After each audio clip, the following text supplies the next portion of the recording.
Baik, bisa dimulai. Assalamualaikum warahmatullahi wabarakatuh. Selamat siang semuanya. Kembali lagi bersama saya seperti minggu-minggu lalu. Pada kali ini kita akan membahas mengenai materi hukum persaingan usaha.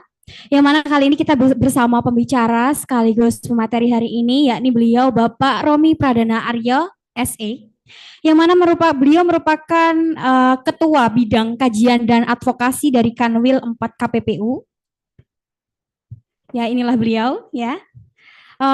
Berkenaan dengan itu, maka sesi kali ini akan dimulai dari pukul 13.30 tadi, namun telat menjadi 6 menit, dan berakhir di pukul 15.30 nanti. Maka dari itu, tanpa berlama-lama berkenaan dengan hukum persaingan usaha secara mendalam, untuk waktu dan tempat, Bapak Romi Pradana Arya, waktu dan tempat saya silakan. Assalamualaikum warahmatullahi wabarakatuh. Selamat sore, salam sejahtera untuk yang beragama lain ya. Senang sekali saya bisa di sini. Ini udah jam-jam sore, jam-jam krusial, udah lelah mungkin ya dari pagi dapat materi. Tapi saya percaya ini teman-teman masih semangat semua ya. Siap. Ini langsung ke materi, gimana Mbak?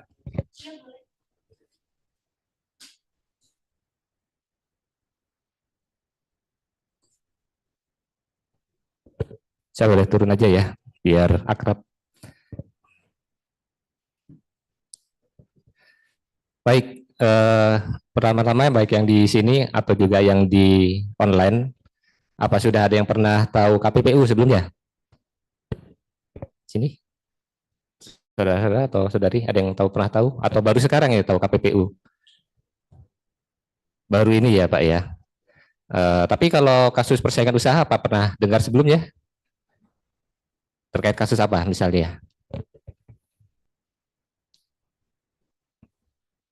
Iya, jadi memang kasus atau masalah persaingan usaha ini masih bahasan-bahasan yang menurut saya mungkin masih elitis ya Bapak Ibu ya. Jadi bukan yang tiap hari ada di media gitu kan, tiap hari diberitakan seperti kasus mungkin korupsi atau lain sebagainya. Mungkin nanti bisa kita semua bisa belajar di sini. Saya juga nanti bisa sharing pengalaman gitu kan. Semoga nanti bisa berguna bagi saudara-saudara di sini ketika menjadi advokat atau menjadi kuasa hukum atau tim legal dari suatu perusahaan ya, yang kira-kira nanti ada kaitannya dengan persaingan usaha di dunia bisnis.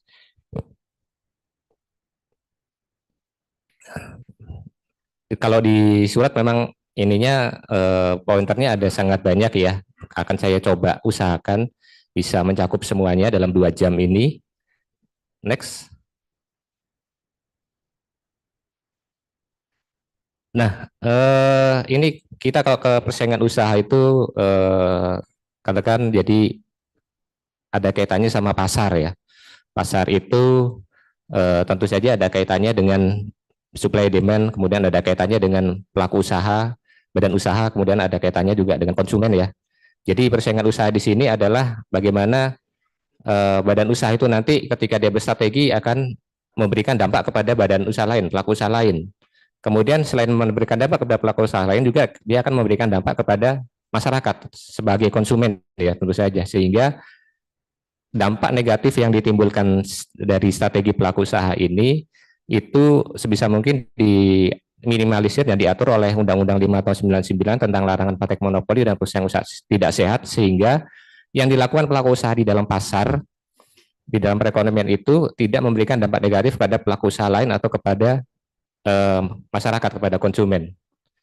Nah, maka itu negara juga punya kepentingan untuk mengatur pasar atau mengatur perekonomian. Next. Ya, ini visualisasinya, jadi pasar itu digambarkan sebagai sebuah kuda yang harus dikendalikan oleh seseorang ya, supaya kudanya nggak liar. Dan seseorang ini adalah negara, dan KPPU ini adalah kehadiran negara di dalam pasar untuk mengendalikan pasar tersebut. Next. Nah itu tadi di dalam pasar itu selalu ada distorsi ya. Seperti yang kita tahu mungkin banyak masyarakat distorsi pasar itu seperti apa ketika hari raya katakanlah sebelum Lebaran atau sudah Lebaran harga-harga naik ya kan. Kemudian waktu berapa tahun yang lalu tiba-tiba ada minyak goreng langka ya kan. Ya itu kan bentuk contoh dari adanya distorsi di pasar. Yang ada dua tadi bisa disebabkan oleh pelaku usaha, perilaku pelaku usaha atau adanya kebijakan pemerintah yang kurang tepat. Next. Nah ini kalau ini sih beberapa contoh aja ya. Jadi nanti mungkin di akhir bisa saya sampaikan lagi contoh-contoh kasusnya. Next. Jadi kalau contoh kasus di KPPU yang pernah ada di KPPU seperti persaingan air industri air mineral ya, perdagangan air mineral itu pernah contoh kasus di KPPU. Next. Kemudian juga ada untuk produk ban kendaraan bermotor ya, ban mobil, itu juga pernah jadi perkara atau kasus di KPPU juga. Kemudian ini lama sekali ya, SMS ya, mungkin teman-teman di sini banyak yang nggak ngalami zaman-zaman SMS ya. Jadi dulu sebelum adanya WhatsApp kayak sekarang atau BBM, BlackBerry Messenger, itu kita kalau mau berkomunikasi pesan pendek ya melalui SMS. Nah, dulu ada kasus tarifnya, ada kartel antara pelaku-pelaku operator untuk mengatur tarif SMS per sekali kirim ya. Next. Nah, itu kemarin contoh di kantor kami mereview kebijakan pemerintah di daerah ya terkait dengan pengelolaan pariwisata dan juga terkait dengan retail. Kami juga banyak dulu pernah ada kasus. Next. Oke, nanti contoh-contoh kasus bisa di akhir aja ya. Nah ini nanti yang bakal apa namanya, yang minggu depan mungkin akan ada rencana aksi ya terkait dengan jasa angkutan berbasis aplikasi atau online. KPPU juga dulu pernah memberikan saran terkait dengan industri ini. Next. Nah, ini tadi rekan-rekan, jadi persaingan usaha itu di Indonesia baru munculnya tahun 99, jadi lumayan baru ya. Jadi sebelum tahun 99 kita masih belum punya suatu regulasi yang mengatur mengenai persaingan usaha. Mungkin diaturnya baru di KUHP kalau yang saya tahu ya, terkait dengan perdagangan curang, seperti itu.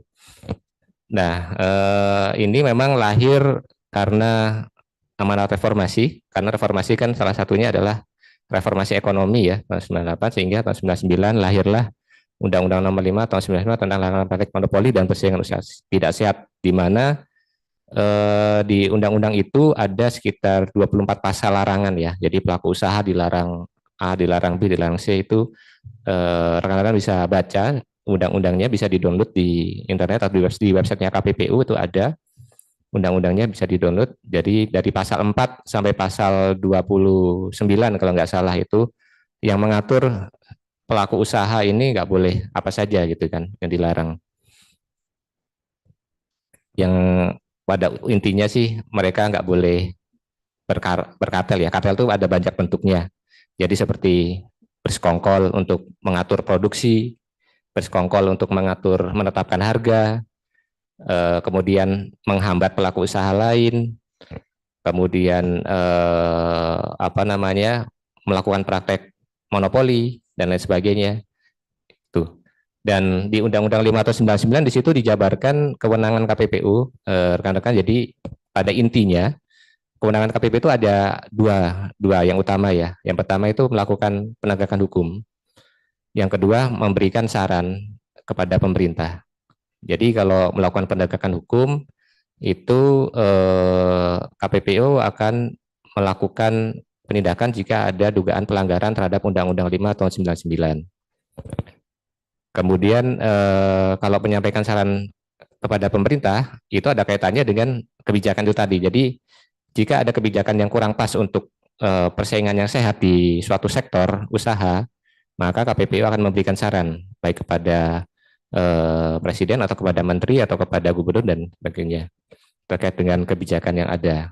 Nah, ini dua tugas utama. Kalau penegakan hukum itu KPPU mengawalinya dari dua cara, dua sumber ya, rekan-rekan. Jadi yang pertama adalah dari laporan.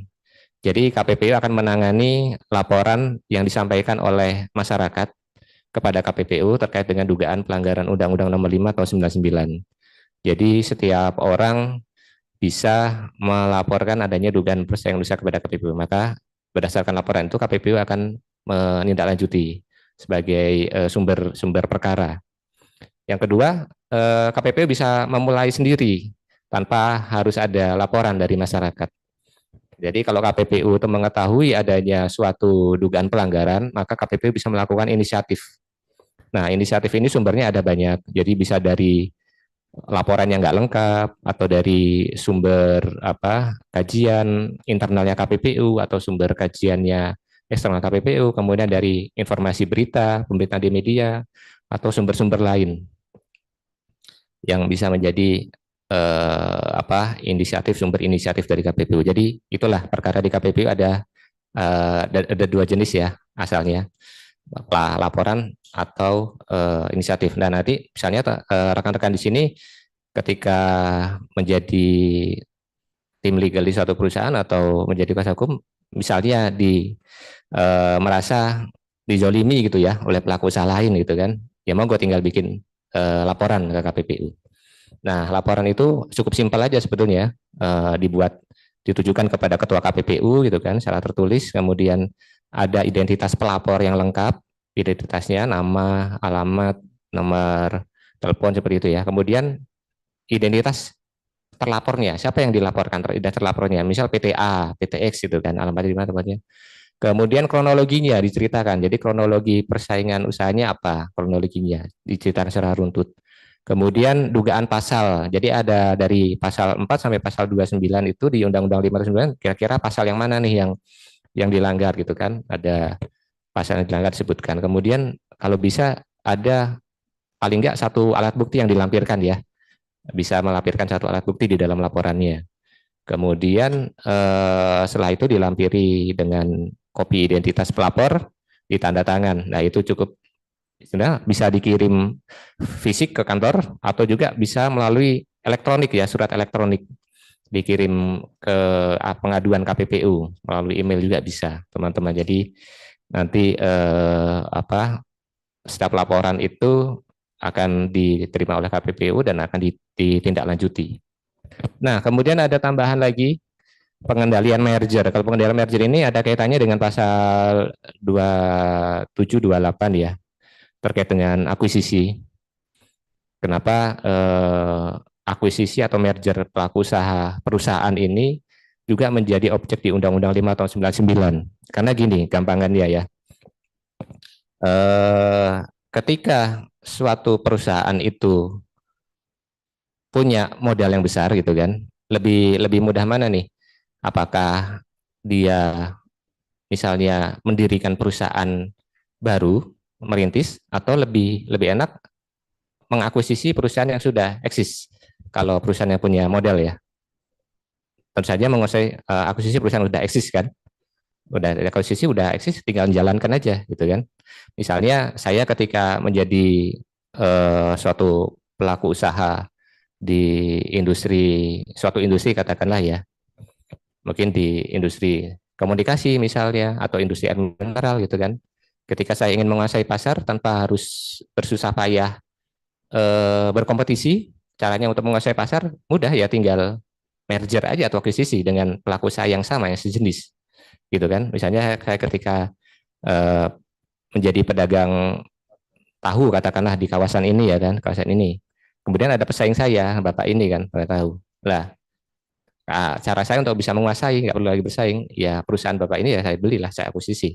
Atau kita merger aja, kita jadi satu, kita merger jadi satu perusahaan. Sehingga kita bisa monopoli menguasai. Jadi upaya pelaku usaha ketika dia mau merger atau akuisisi itu KPPU akan menilainya apakah merger atau akuisisi perusahaan ini berbahaya bagi kompetisi di pasar atau tidak. Kalau ini berbahaya, maka KPPU akan mengeluarkan putusan untuk meminta agar membatalkan merger atau akuisisinya itu. Makanya perusahaan-perusahaan itu yang mau merger atau akuisisi biasanya konsultasi dulu ke KPPU. Konsultasi dan mereka notifikasi, ada kewajiban notifikasi ya. Jadi di Undang-Undang 5 diatur juga bahwa perusahaan yang memenuhi threshold tertentu itu wajib melaporkan atau notifikasi aktivitas merger atau akuisisi perusahaannya kepada KPPU. Dan kalau mereka nggak melaporkan nih, dari perusahaan yang wajib melapor notifikasi merger akuisisi ini nggak melapor ke KPPU, maka KPPU bisa mendenda keterlambatan mereka, keterlambatan melapornya mereka. Jadi rekan-rekan bisa cek di putusan KPPU, di website KPPU itu ada semua putusan KPPU di upload di website KPPU ya. Jadi kalau mau belajar putusan-putusan KPPU apa aja sih, jadi dari awal KPPU berdiri sampai yang terbaru itu ada semua di website KPPU, www.kppu.go.id.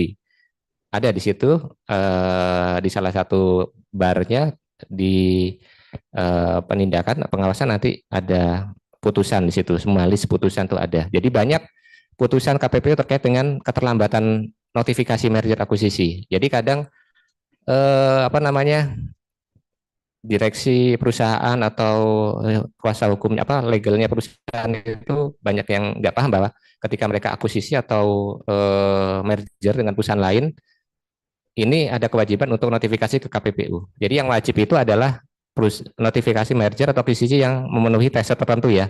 Tes tertentu adalah jika nilai asetnya kalau tidak salah melebihi 2,5 triliun nilai aset gabungan perusahaan yang melakukan aktivitas akuisisi merger. Kalau terkait dengan penjualan, thresholdnya itu kalau nggak salah minimal 5 triliun. Jadi kalau di bawah itu, di bawah threshold aman, nggak usah notifikasi KPPU aman. Tapi kalau threshold perusahaan itu melebihi threshold, maka itu wajib untuk notifikasi. Kalau di sektor perbankan, thresholdnya batasnya itu 20 triliun, batasan asetnya.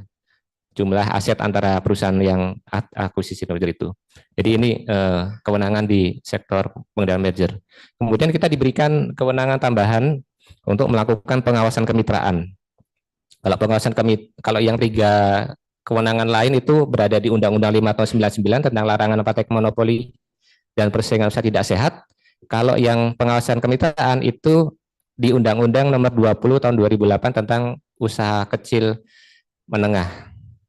Undang-Undang tentang UKM. Jadi di situ di pasal 35, 34, 35 Undang-Undang UKM diatur bahwa kalau ada kemitraan antara pelaku usaha apa namanya kecil dengan menengah atau menengah dengan besar atau kecil dengan besar yang merugikan pelaku usaha yang lebih kecil mitraannya, maka KPPU bisa melakukan penegakan hukum. Jadi ada sanksinya di situ sudah diatur di dalam Undang-Undang 20 tahun 2008. Jadi KPPU bisa memberikan sanksi denda kepada pelaku usaha yang melanggar praktek kemitraan ya.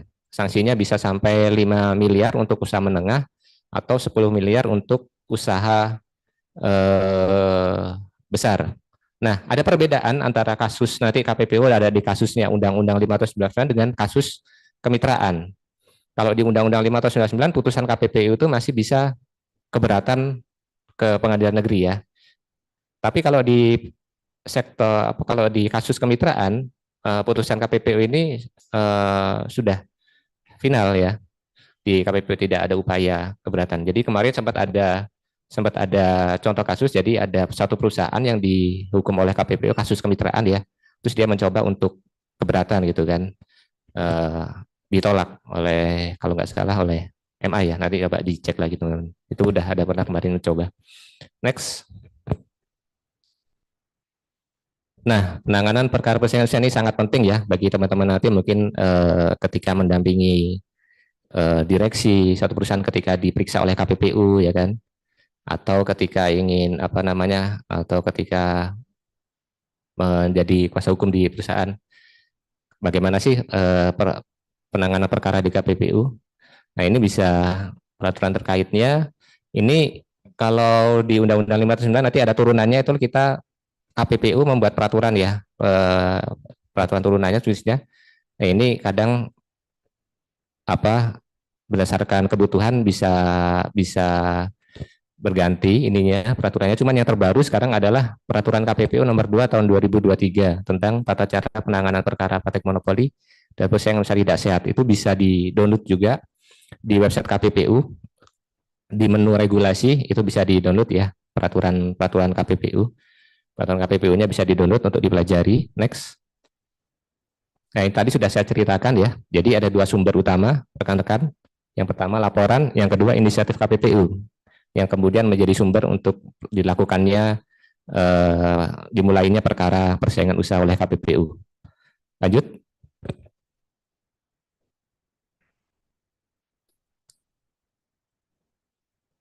Nah, ini tadi yang sudah saya sampaikan juga bahwa ketika apa ada laporan tentu harus setiap orang yang mau melapor persaingan usaha harus menuliskan identitas pelapornya ya secara jelas.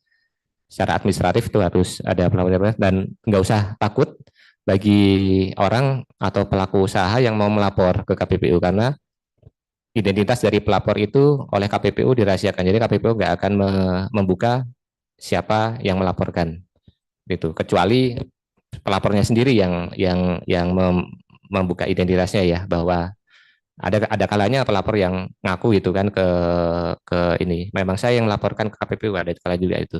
Cuma kalau KPPU sendiri KPPU nggak akan menyampaikan siapa yang melapor. Jadi jangan khawatir bagi pelaku usaha atau masyarakat yang ingin melapor pada identitas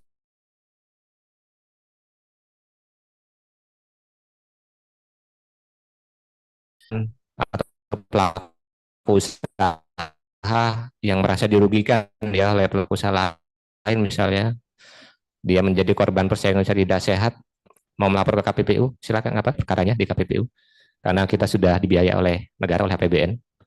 Kemudian laporan juga di KPPU ada mekanisme perbaikan laporan apa rekan-rekan. Jadi ketika laporan yang disampaikan oleh masyarakat itu ada kekurangan misalnya dia belum melampirkan kopi identitas atau dia belum belum melampirkan eh, bukti apa alat bukti pendukung gitu kan maka KPPU akan memberikan surat untuk perbaikan laporan jadi ada bisa laporan bisa diperbaiki.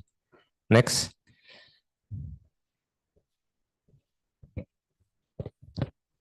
Nah ini seperti yang sudah saya jelaskan tadi ya jadi laporan singkat aja ditujukan kepada ketua KPPU ada identitas ada dugaan pelanggaran alat bukti tanda tangan. Nah, kalau misalnya laporannya minta ganti rugi, wajib sesuai dengan nilai kerugian. Jadi ada beberapa kasus juga rekan-rekan di KPP yang ke KPPU ya, yang lapor ke KPPU, si perusahaan itu minta ganti rugi kepada perusahaan yang dianggap merugikan dia gitu kan. Dia minta ganti rugi. Itu juga ada beberapa kasus yang kayak gitu. Kalau dia minta ganti rugi, itu identitasnya tentu saja nggak bisa dirahasiakan ya oleh KPPU si pelapornya siapa. Karena kan harus jelas nih nanti Pak pembayaran ganti ruginya ke siapa ya kan ya, yang minta ganti ruginya siapa karena berarti pelapor tidak dirahasiakan kalau dia minta ganti rugi. Next. Nah ini sebenarnya alurnya ya mau jelaskan secara sederhana aja secara ringkas ya. Jadi kalau alur penanganan perkaranya ya kalau dari laporan kemudian oleh unit yang menangani laporan maka laporan itu akan diklarifikasi diklarifikasi maka apakah betul apa pelapornya betul tidaknya identitasnya secara administrasi gitu kan kemudian apakah ini kompetensi absolutnya KPPU kadang ada laporan yang ternyata bukan kompetensinya KPPU ya bukan terkait dengan pelanggaran undang-undang 5 tahun 19 tentang persaingan usaha atau tentang pelanggaran kemitraan tapi misalnya perdata atau pidana kayak gitu kan tentu aja itu bukan kompetensinya jadi kita dicek dulu nanti ada setiap tahapan itu ada ininya ya di Perkom nomor 2 tahun 2023 itu tadi ada jangka waktunya. Jadi penanganan laporan itu untuk penyelidikan awalnya ada batas waktunya sekitar 30 hari dan bisa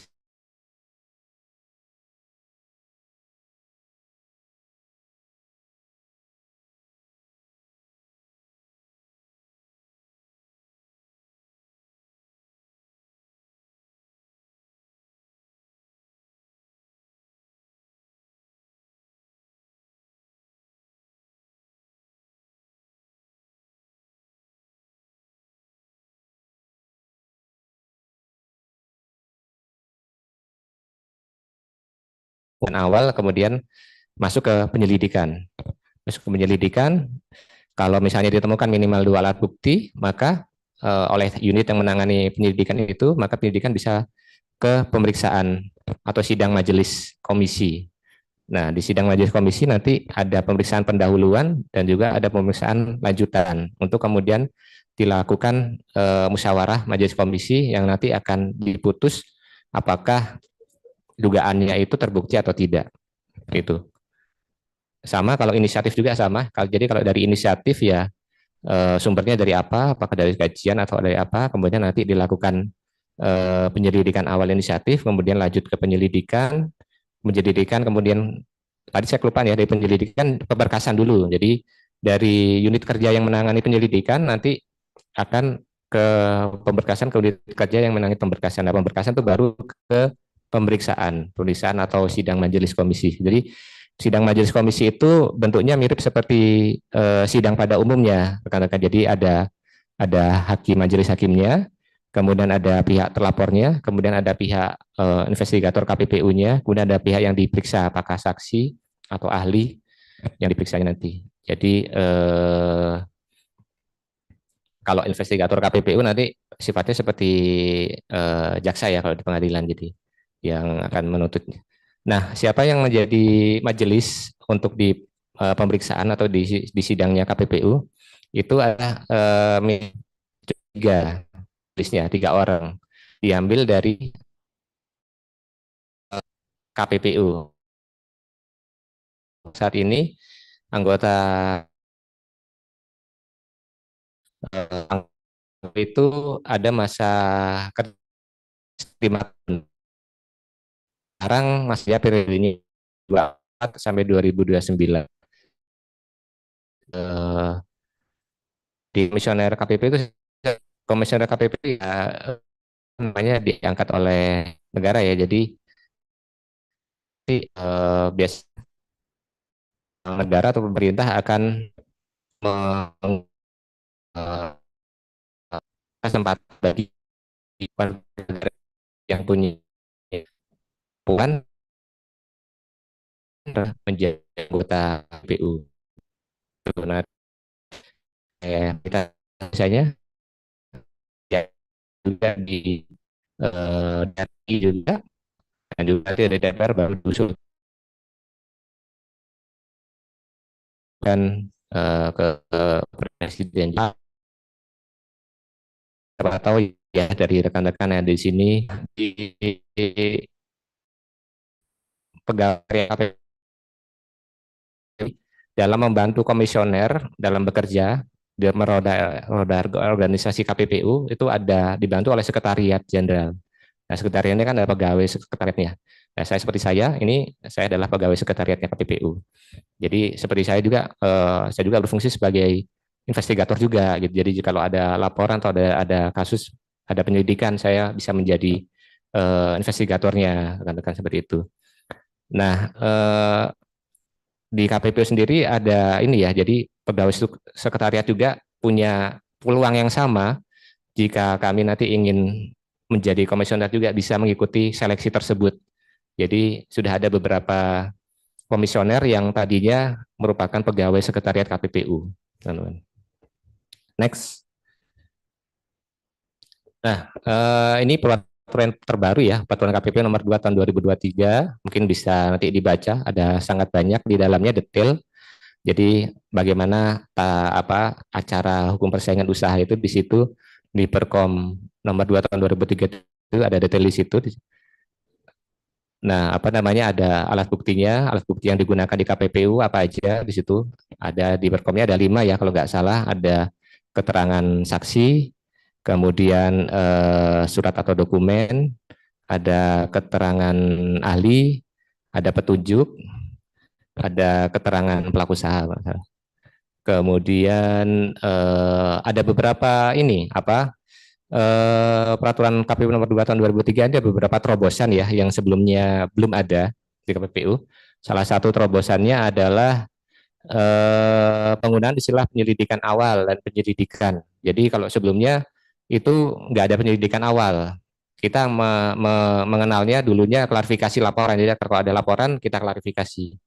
Tapi kemudian klarifikasi laporan itu kita ganti dengan istilah penyelidikan awal.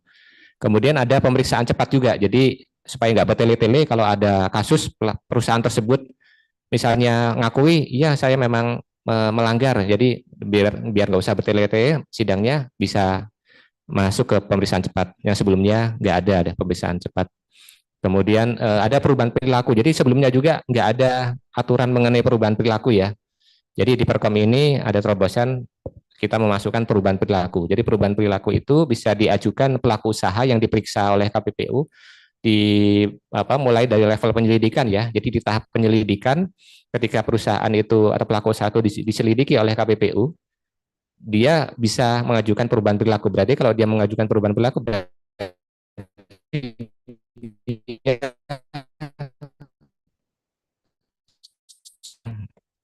alat bukti yang sudah dipegang oleh tim investigator, tim penyelidiknya.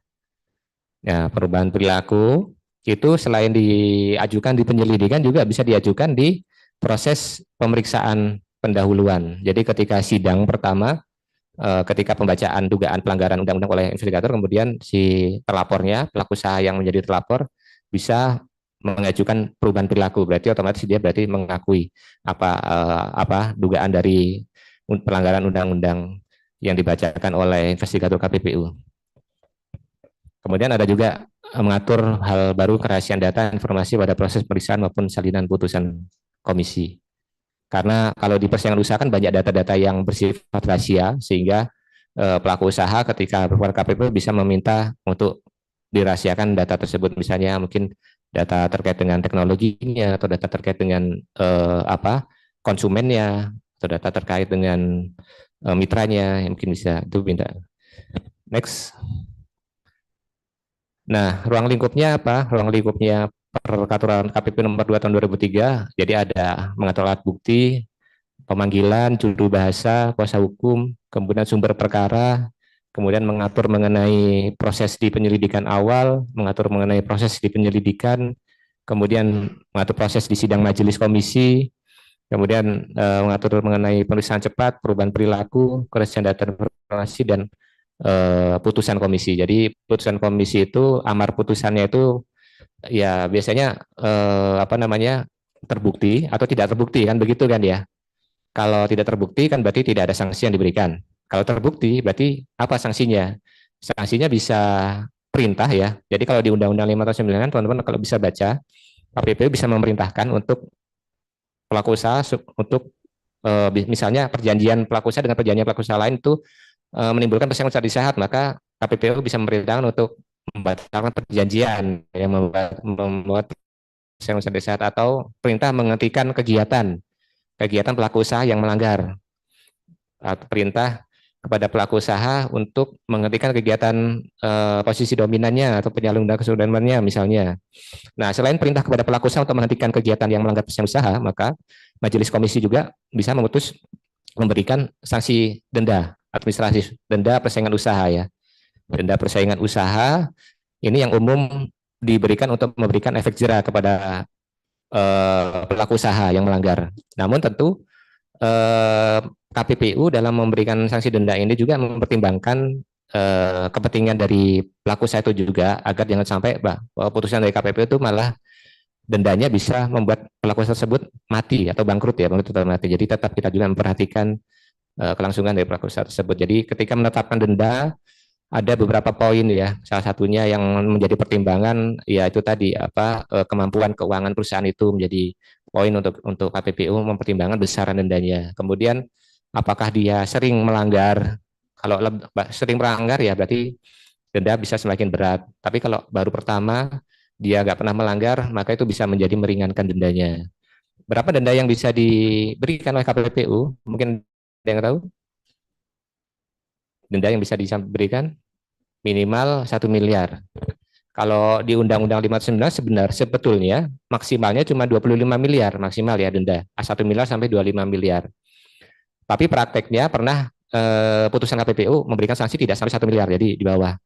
Karena mungkin perusahaannya terlalu kecil ya. Jadi kalau diberikan 1 miliar denda minimal 1 miliar mungkin terlalu berat. Dan kenapa sekarang bisa lebih dari 25 miliar? Karena Undang-Undang 599 telah direvisi di Undang-Undang Ciptaker, di Omnibus Law. Jadi di Undang-Undang Cipta Kerja di situ dirubah situ sehingga merubah tidak ada lagi batasan maksimal dendanya. Tapi batasan maksimalnya sekarang adalah persentase, rekan-rekan. Jadi KPPU bisa memberikan denda, batasannya adalah maksimal 50% dari profit perusahaan tersebut selama dia melanggar. Misalnya pelanggarannya di tahun 2024, ya berarti menghitungnya 50% kalau mau dihukum maksimal ya 50% dari profit selama 2024 itu. Dan misalnya pelanggarannya itu di ban misalnya, di ban mobil misalnya. Nah, perusahaan itu kan kadang produknya lebih dari satu ya. Mungkin dia selain memproduksi ban mobil juga memproduksi ban motor. Nah, kalau kasusnya itu ternyata kasus yang disidangkan itu adalah ban mobilnya aja yang profit hasil dia menjual ban mobil itu yang dihitung. Enggak semua profit dari dia barang dia jual. Kalau nggak ngambil dari profit, kita KPPU ngambil dari penjualan, total penjualan ya. Kalau total penjualan itu 10%, jadi maksimal denda sanksi yang bisa diterapkan 10% dari penjualan atau 50% dari profit. Jadi kalau penjualan kan pasti nominalnya lebih besar daripada profit ya, karena kalau kan belum dikurangi beban biaya. Nah itu tergantung mana nanti yang akan digunakan oleh majelis komisi menentukan. Next, ya ini adalah bukti mirip seperti di PIK ya, buktinya ya. Yang pertama adalah keterangan saksi. Kayak keterangan saksi ini kalau panggil misalnya perusahaan, berarti yang diperiksa adalah orang yang mewakili perusahaan itu, misalnya direktur utama kayak gitu kan. Jadi nanti kuasa hukum hanya mendampingi aja ketika diperiksa oleh KPU ketika diberikan keterangan. Keterangan saksi bisa bisa juga nggak hanya di direktur utama ya, tapi ketika tim investigatornya melihat perlu juga dipanggil saksinya nih, manajer pemasarannya nih, si manajer pemasarannya itu juga ya bisa juga dipanggil sebagai saksi ya. Jadi buktinya bisa keterangan saksi, kemudian keterangan ahli, misalnya ahli akuntansi membuktikan apa, atau ahli ekonomi untuk misalnya membuktikan adanya kerugian dari konsumen. Kemudian surat atau dokumen. Jadi surat ini bisa macam-macam ya, bisa akta otentik atau surat menyurat perusahaan atau apapun dokumen yang ada kaitannya kasusnya itu tersebut.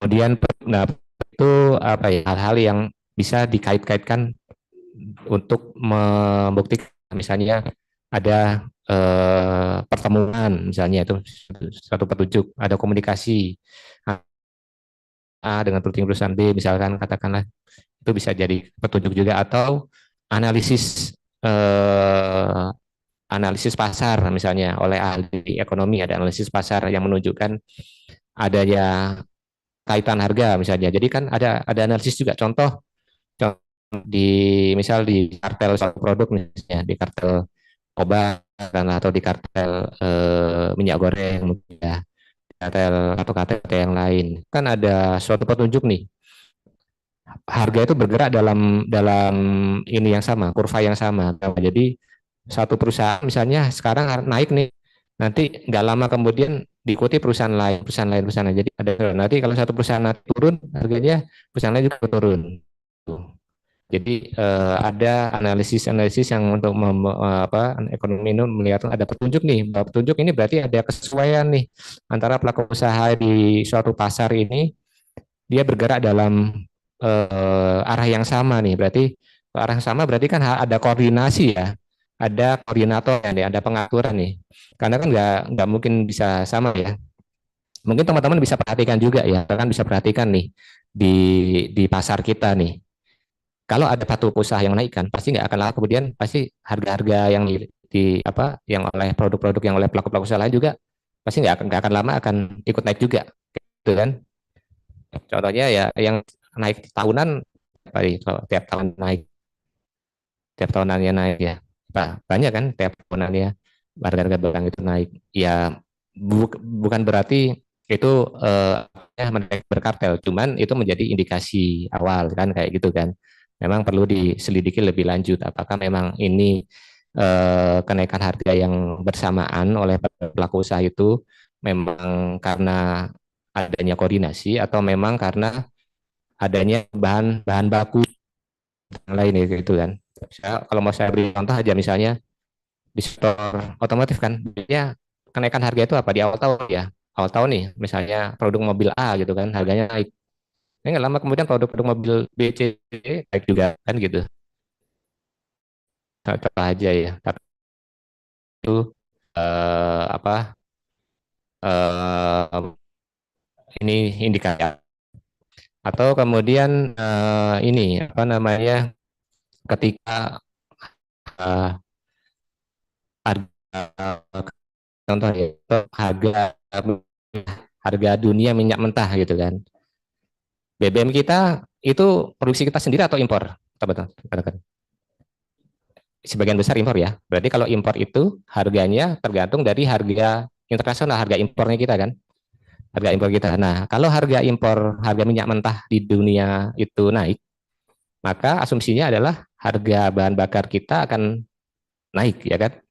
Laku usahanya akan naik.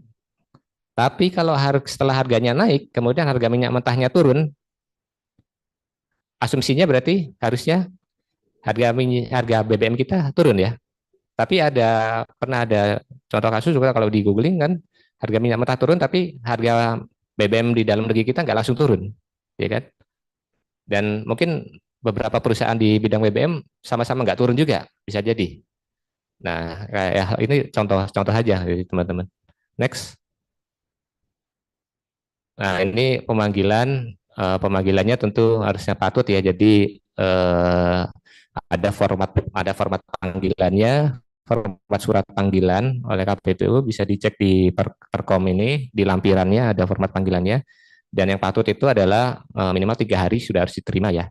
Surat panggilan itu terima sebelum hari diperiksa itu 3 hari harus sudah diterima oleh pihaknya. Next.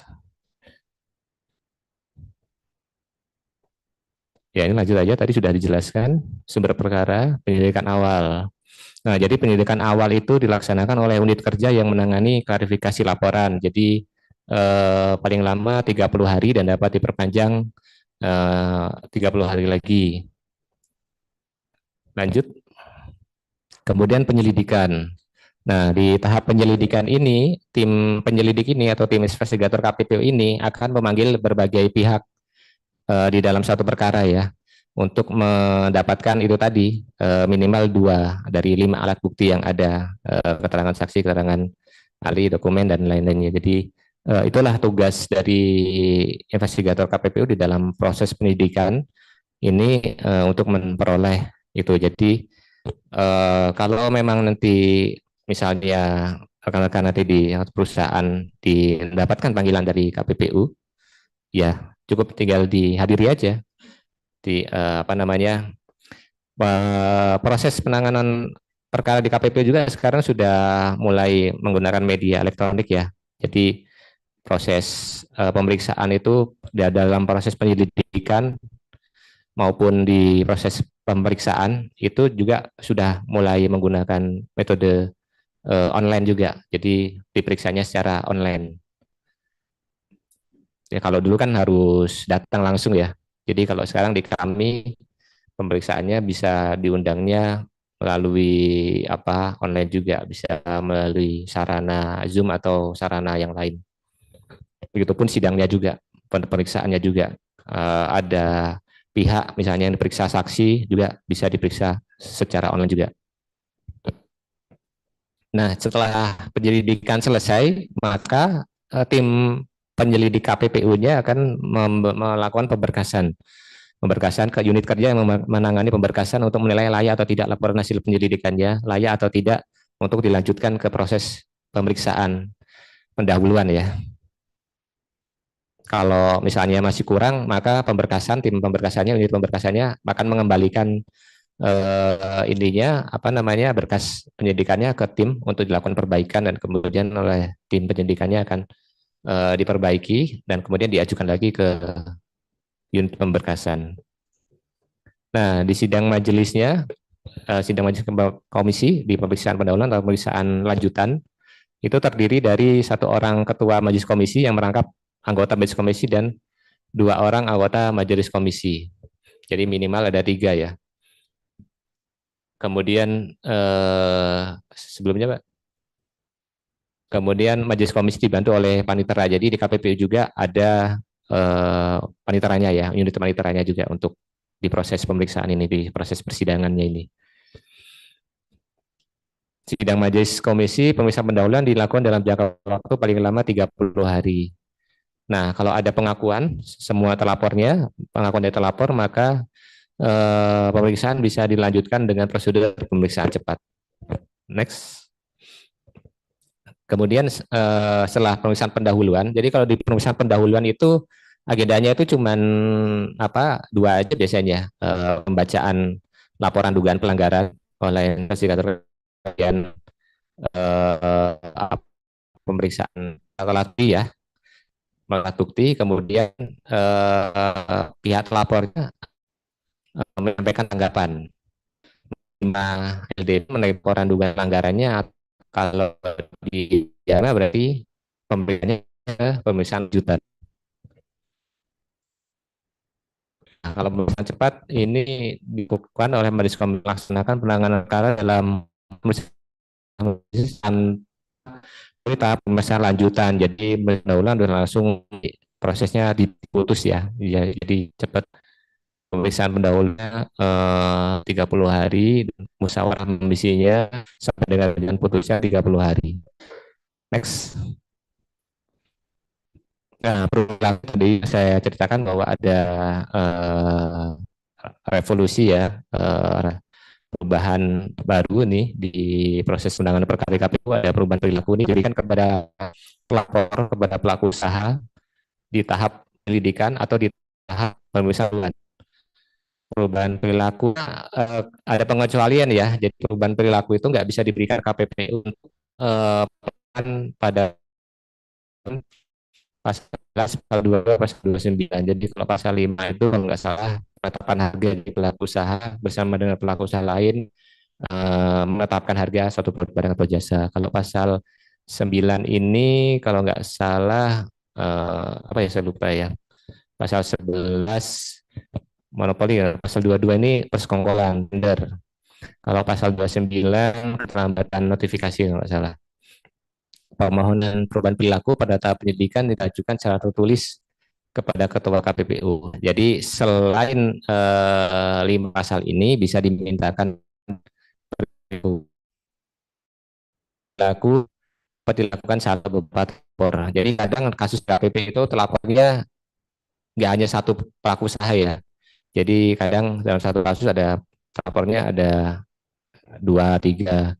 Kalau yang kasus terkait dengan minyak goreng yang berapa tahun yang lalu, mungkin lapornya bisa sampai 20, 30 pelaku usaha kalau nggak salah.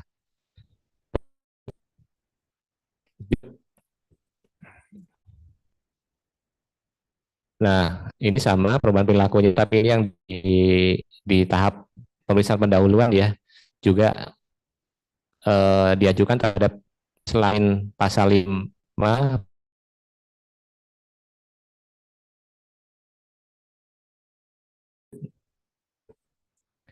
dan juga pelaku bisa menyampaikan permohonan ya kepada majelis komisi untuk kerahasiaan data pada waktu proses atau proses penyidikan.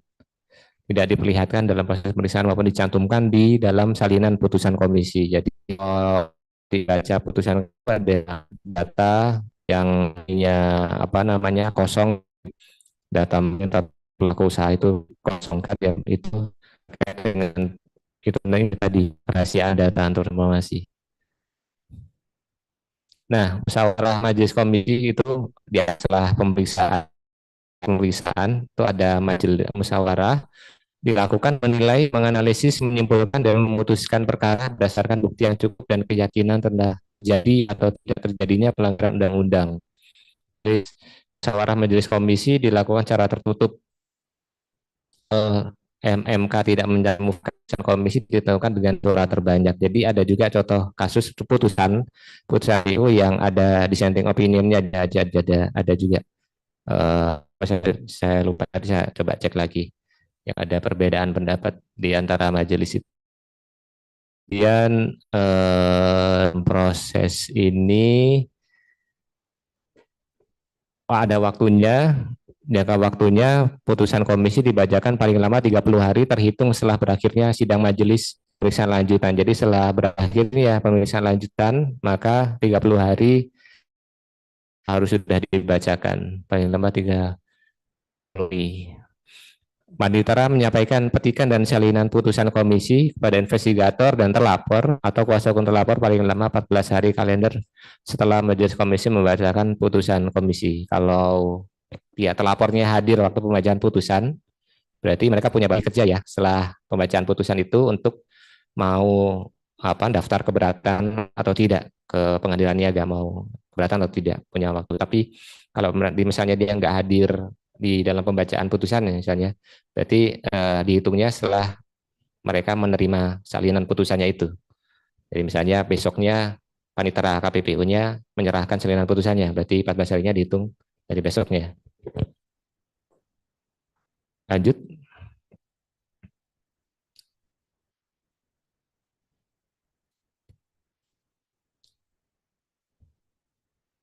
Nah, ini sebetulnya Undang-Undang 599 itu kalau secara global itu sebenarnya hanya 3 poin utama ya.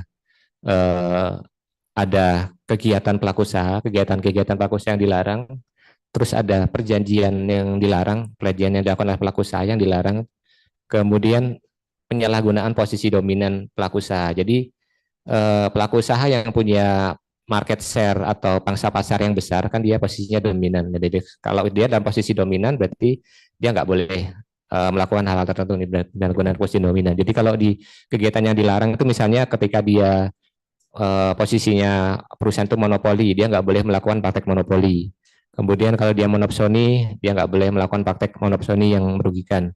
Kemudian nggak boleh melakukan praktek penguasaan pasar, nggak boleh melakukan persekongkolan. Kalau perjanjian yang dilarang itu misalnya melakukan praktek oligopoli, penetapan harga, pembagian wilayah. Pembagian wilayah itu maksudnya seperti apa? Ya contohnya mungkin seperti misalnya ada pelaku usaha A dan pelaku usaha B bersaing di bidang konstruksi, katakanlah seperti itu ya. Jadi si pelaku usaha A dan pelaku usaha B ini ketemu untuk bilang nanti kalau ada proyek konstruksi di kota A, kamu nggak boleh nggak boleh masukin penawaran ya. Kamu masukin penawarannya di kota B aja. Kalau kota B aku nggak masuk. Nah itu membagi wilayah masarannya mereka. Kemudian ada pemboikotan. Jadi pelaku usaha tertentu memboikot pelaku usaha tertentu ya kan.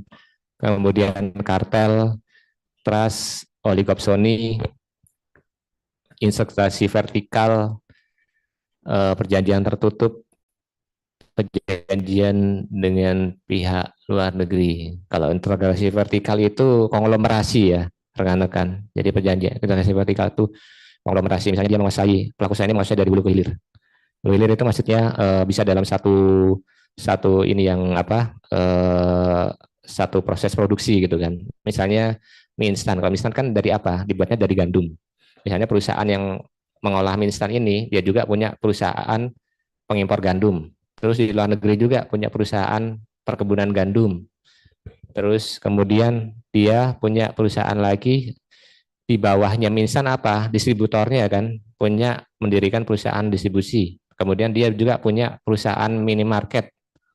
Itu kan integrasi vertikal. Tapi integrasi vertikal itu bukan berarti selalu salah ya, jadi nggak mesti salah, jadi tetap harus kita lihat apakah integrasi vertikalnya itu menimbulkan praktek persaingan usaha atau tidak sehat. Jadi ada pasal-pasal ini yang memang untuk ini perlu dibuktikan dulu apakah ada dampak negatif terhadap persaingan sudah sehatnya atau tidak. Jadi harus ada pembuktian dia menimbulkan persaingan usaha tidak sehat. Jadi bukan berarti sama sekali nggak boleh, pelaku usaha itu nggak boleh melakukan integrasi vertikal sama sekali, bukan nggak boleh. Kalau misalnya rekan-rekan punya perusahaannya sangat bagus, menjadi monopoli satu-satunya di pasar. Bukan nggak boleh, boleh, boleh aja. Ya, jadi yang nggak boleh itu nanti ketika dia posisi monopoli atau posisi integrasi vertikal, tapi kemudian dia melakukan praktek yang menghambat pelaku usaha lain, menghambat persaingan, merugikan konsumen. Mungkin merugikan konsumen dengan bentuk apa? Misalnya kualitasnya turun atau jumlahnya dibatasi sehingga konsumen kesulitan memperoleh barang. Harganya jauh di atas apa namanya kewajaran, kayak gitu kan. Itu halnya. Jadi belum tentu itu salah ya, tapi tetap harus KPP harus melihat dampaknya. Kemudian penyalahgunaan posisi dominan jabatan rangkap. Nah, jabatan rangkap ini juga banyak juga kan ya, yang jabatan rangkap di swasta biasanya kan kayak gitu kan. Jadi misalnya di perusahaan A dia jadi direksi nih, kemudian di anak perusahaannya dia jadi komisarisnya di anak perusahaannya, atau dia mendirikan perusahaan lain, di perusahaan lain dia jadi direktur juga, atau di perusahaan lain dia mendirikan perusahaan lain lagi menjadi komisaris di perusahaan lain lagi gitu kan. Nah, belum tentu salah gitu. Lihat dulu dengan adanya jabatan rangkap ini bisa membuat persaingan yang tidak sehat. Kalau ini baru itu kemudian pemilik saham.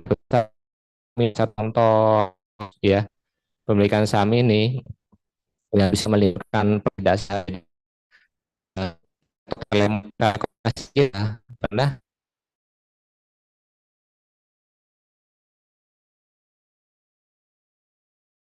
telekomunikasi di lebih dari satu komunikasi sehingga persaingannya menjadi persaingan kan, misalnya saya ini menjadi penjual pulsa misalnya di kelas ini ya kan, penjual pulsa saya di perusahaan saya dan perusahaan masih dipilih banding, jadi saya seolah-olah bersaing kan di pasar, padahal persaingannya semu karena siapa ya pemiliknya sebenarnya Mbak ini, Mbak yang memiliki saya semuanya gitu kan. Jadi Mbak bisa pemiliknya sebagai pemilik perusahaan ini bisa mengatur saya menjual di harga segini aja, yang perusahaan satunya dijual dengan harga segini. Yang perusahaan saya hanya memproduksi sekian unit aja, yang perusahaan ini dibanyakin. Nah itu jadi hanya sehingga putusan KPU memerintahkan untuk pelaku usaha tersebut memilih salah satu, harus melepas salah satunya. Jadi dia mau memilih perusahaan A yang dimiliki atau perusahaan B yang dimiliki. Jadi nggak boleh punya dua-duanya. Dulu KPPU pernah punya kasus kayak gitu. Jadi KPPU memerintahkan pelaku usaha itu untuk melepas salah satunya untuk supaya ada kompetisi di sektor tersebut gitu kan, sehingga perusahaan yang dilepas itu menjadi dibeli oleh perusahaan lain sehingga ada tercipta persaingan kembali di pasar. Kemudian penggabungan, peleburan dan pemilihan. Next.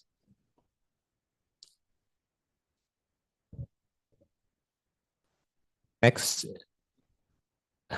Nah, ini saya sampaikan teman-teman ya. Jadi di dalam pasal-pasal itu tadi bukan berarti dilarang ya. Jadi ketika rekan-rekan punya perusahaan sangat bagus sehingga menjadi sangat besar gitu kan, jadi satu-satunya pelaku usaha di pasar, ya tidak apa-apa, bukan berarti salah. Itu tadi jadi ada pendekatan, kita harus melihat ini contoh ya. Contoh ini di pasal 5 ayat 1.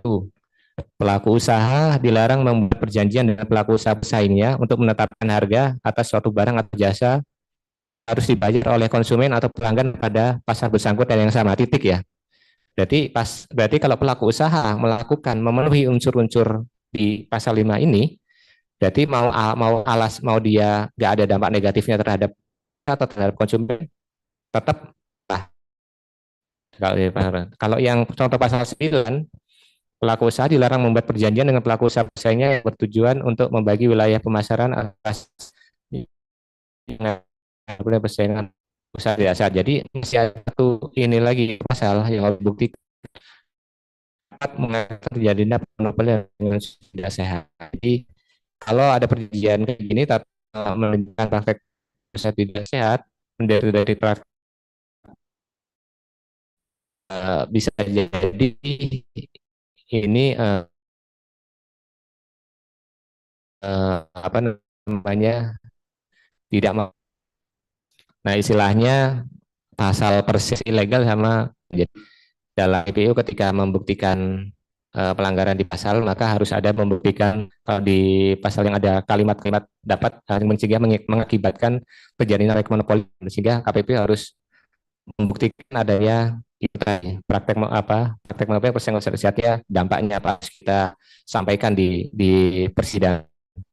Tapi kalau per se ilegal itu kita KPP nggak perlu harus menjelaskan dampaknya apa. Next. Nah, ini menjadi penting ya. Jadi teman-teman rekan-rekan juga harus paham ekonomi juga, paling nggak nanti kan kalau di dalam persaingan usaha. Jadi harus paham pasar itu apa, paham produk ya kan, produknya apa nih yang menjadi masalah, kemudian pasar, bagaimana cara menghitung pangsa pasar, cara menghitung pasar bersangkutan gitu kan, karena ada pasal posisi dominan, pasal oligopoli, pasal monopoli, tentu harus terlebih dahulu melalui penghitungan-penghitungan ekonomi itu tadi ya. Kalau oligopoli itu adalah beberapa pelaku usaha menguasai pasar, sehingga harus dihitung juga berapa sih pelaku usaha yang menguasai pasar ini, siapa, berapa masing-masing pangsa pasarnya. Nah, next. Alat buktinya itu tadi udah lewat, lanjut aja. Nah, ini petunjuk, alat bukti petunjuk ya. Alat bukti petunjuknya bisa melalui data-data ekonomi seperti harga, pergerakan pasokan, tingkat keuntungan, dan lain-lain. Jadi apa namanya, pendekatan bukti ekonomi istilahnya, economic evidence. Next. Nah, sanksi administratif terhadap pelanggaran Undang-Undang 5 tahun 99, jadi penetapan pembatalan perjanjian, jadi sanksinya bisa berupa itu, atau berupa perintah kepada pelaku usaha untuk menghentikan integrasi vertikal, atau perintah kepada pelaku usaha untuk menghentikan kegiatan yang terbukti menimbulkan praktek monopoli persaingan sehat, atau perintah pada pelaku usaha untuk menghentikan penyalahgunaan posisi dominan, atau penetapan pembatalan atas penggabungan atau peleburan badan usaha dan pengelolaan saham. Kalau laporan minta ganti rugi, pelaku usaha yang melapor minta ganti rugi, maka KPP bisa memberikan sanksi penetapan pembayaran ganti rugi ya kepada terlapor. Kemudian pengenaan denda serendah-rendahnya 1 miliar, dan setinggi-tingginya ini menjadi berbentuk formula, yaitu paling banyak sebesar 50% dari keuntungan bersih yang diperoleh pelaku usaha pada pasar bersangkutan selama kurun waktu terjadinya pelanggaran. Kemudian paling banyak 10% dari total penjualan pada bersangkutan selama kurun waktu terjadinya pelanggaran. Next.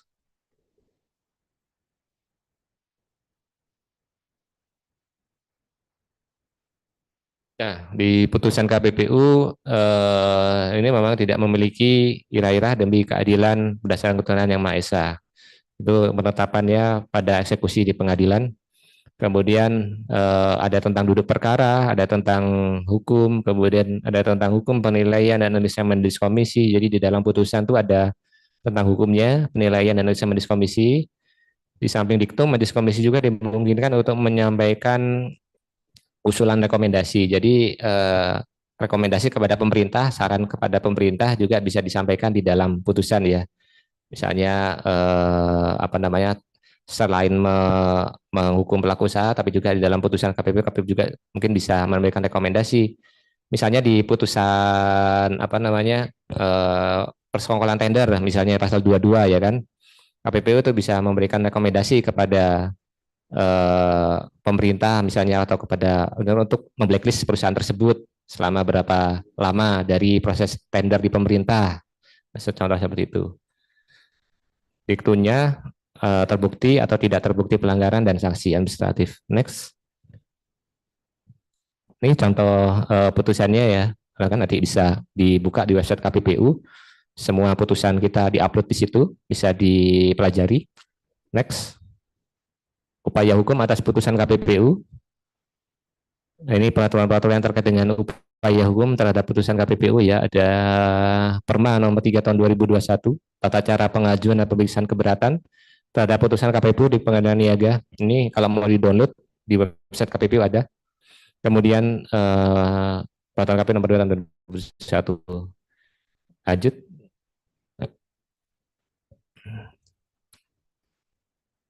Nah, ini perubahan perubahan beberapa tata cara penanganan perkara ya. Karena ada Undang-Undang Cipta Kerja, maka eh,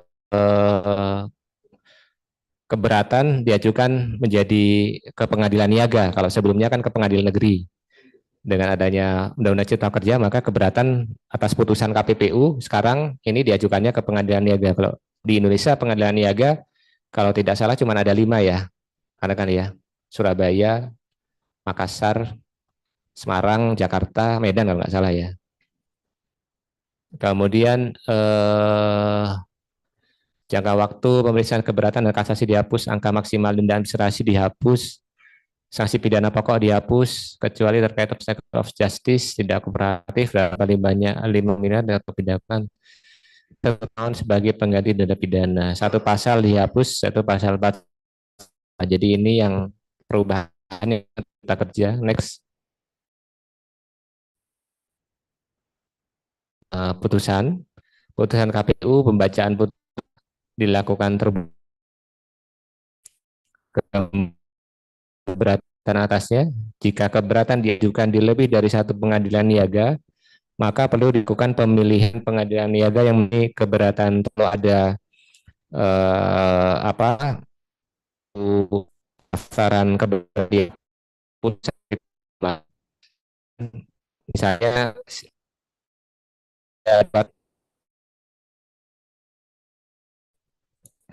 ada 2 terlapor yang sudah diputus ini masing-masing mengajukan keberatan terhadap karena domisilinya di Jawa Timur, mungkin dia menang di Surabaya. Kemudian yang satu kan domisilinya di Jakarta, mungkin dia mendapatnya di apakah di Jakarta atau di Surabaya, tergantung dari putusan dari yang memilih. Dia memutuskan KPU dan mengadakan kemudian kasasi mendapatkan putusan KPU telah dan wajib dilaksanakan oleh pelaku usaha. Jadi gini, terlapornya ada lebih dari satu, misalnya ada 3 kan. Ini yang satu dengan keberatan, yang 2 yang saya baca di ininya di aturannya, maka yang keberatan PDP itu sudah bisa berkekuatan hukum tetap ya. Jadi apa namanya, ininya pengajuan keberatan atau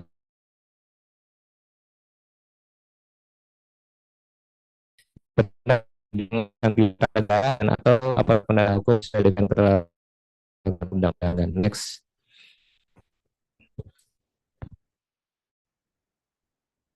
Nah, ini ada banyak perubahan-perubahan di Undang-Undang Cipta Kerja ya, yang pada intinya tadi sudah sampaikan, ini cuma detailnya aja, lanjut aja biar.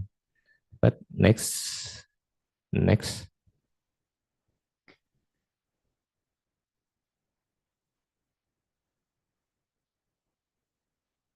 Nah, kalau ini di Peraturan Pemerintah Nomor 44 Tahun 2021, kewenangan mengatur tentang KPPU ya, mengatur tentang persaingan usaha, pasal 2 kewenangan KPPU, pasal 5 kriteria sanksi. Lanjut.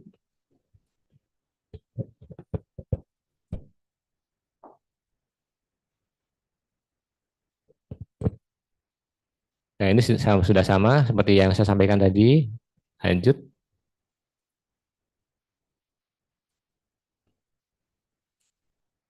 Nah, di pasal 13 PP nomor 44 tahun 2021, denda persaingan usaha, denda sanksi administrasi yang telah inkrah merupakan piutang negara dan disetorkan ke kas negara sebagai PNBP. Jadi pelaku usaha yang diputus bersalah oleh KPPU yang sudah didenda, maka dia harus membayarkan denda persaingan usahanya ke kas negara sebagai PNBP, pendapatan negara bukan pajak. Dalam hal terlapor tidak melaksanakan putusan, KPPU berkoordinasi dengan instansi pemerintah yang berwenang dalam bidang urusan piutang negara atau aparat penegak hukum sesuai dengan ketentuan peraturan perundang-undangan. Kemudian ada pasal 14 penentuan besaran denda, itu untuk menentukan besaran denda memperhatikan A, dampak negatif yang ditimbulkan oleh pelanggaran akibat pelanggaran, B, durasi waktu terjadinya pelanggaran. Jadi semakin lama perusahaan itu melakukan pelanggaran persaingan usaha, mungkin dendanya akan semakin berat. Kemudian ada faktor yang meringankan, faktor yang memberatkan, dan kemudian mempertimbangkan juga kemampuan pelaku usaha untuk membayar. Jadi pernah ada contoh ya, kasus putusan di KPPU gitu kan, yang tidak memberikan denda kepada pelaku usaha karena mempertimbangkan kemampuan pelaku usaha tersebut untuk membayar. Jadi kalau dia didenda oleh KPPU akan semakin memberatkan perusahaan tersebut, karena perusahaan tersebut juga sedang dalam proses ini ya, pembayaran utang yang cukup besar. Jadi perusahaan ini sudah menanggung utang yang cukup besar, tapi kebetulan juga diduga melanggar persaingan usaha sehingga sampai diperiksa oleh KPPU dan diputus bersalah KPPU, tapi mempertimbangkan kemampuan keuangannya perusahaan tersebut, maka KPPU tidak memberikan sanksi denda, hanya memerintahkan pelaku usaha tersebut untuk melaporkan strategi bisnisnya secara berkala. Jadi KPPU memerintahkan dia untuk melaporkan aktivitas bisnisnya secara berkala kepada KPPU, tapi tidak diberikan sanksi denda karena mempertimbangkan kondisi kesehatan keuangannya. Next.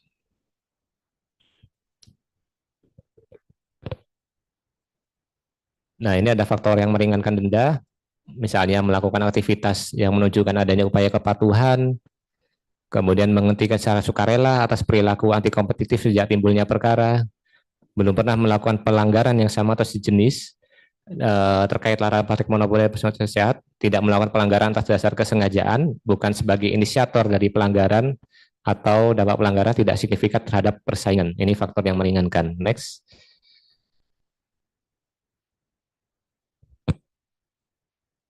Faktor yang memberatkan dendanya adalah pernah melakukan pelanggaran yang sama atau sejenis dalam waktu kurang dari 8 tahun, berdasarkan putusannya telah berkekuatan hukum tetap, dan atau berperan sebagai inisiator dalam pelanggaran.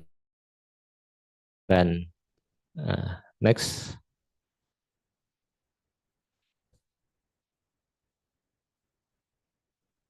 Pasal 19, keberatan dapat diajukan ke pengadilan niaga sesuai domisili pelaku usaha selama-lambatnya 14 hari kerja setelah menerima pemberitahuan putusan komisi. Pengadilan niaga memeriksa aspek formil maupun material. Jangka waktu paling cepat 3 bulan dan paling lama 12 bulan. Kecuali ditentukan lain dalam peraturan, maka tata cara pemeriksaan keberatan pengadilan niaga dilakukan sesuai dengan hukum acara perdata. Next.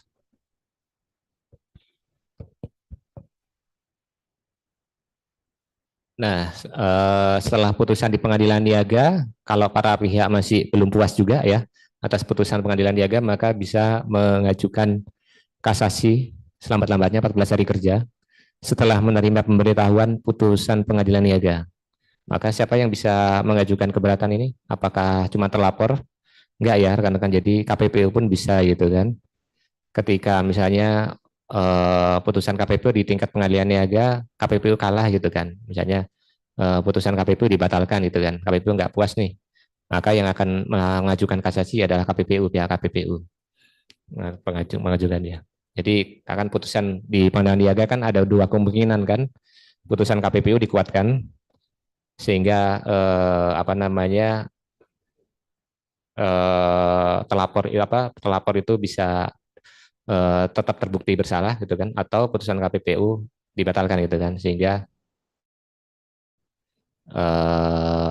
mungkin terlapor. Jadi jika putusan di tingkat pengadilan niaga putusan KPPU dikuatkan, maka ada kemungkinannya adalah yang mengajukan kasasi pihak terlapor ya, karena kan dia masih belum puas terhadap putusan KPPU, karena putusan KPPU di pengadilan niaga masih tetap dikuatkan. Tapi kalau putusan di tingkat pengadilan niaga misalnya putusan KPPU dibatalkan, maka tentu KPPU yang tidak puas nih, KPPU yang akan mengajukan keberatan ke kasasi ke MA. Sebanyak 14 hari setelah menerima penundaan putusan pengadilan niaga. Nah, next.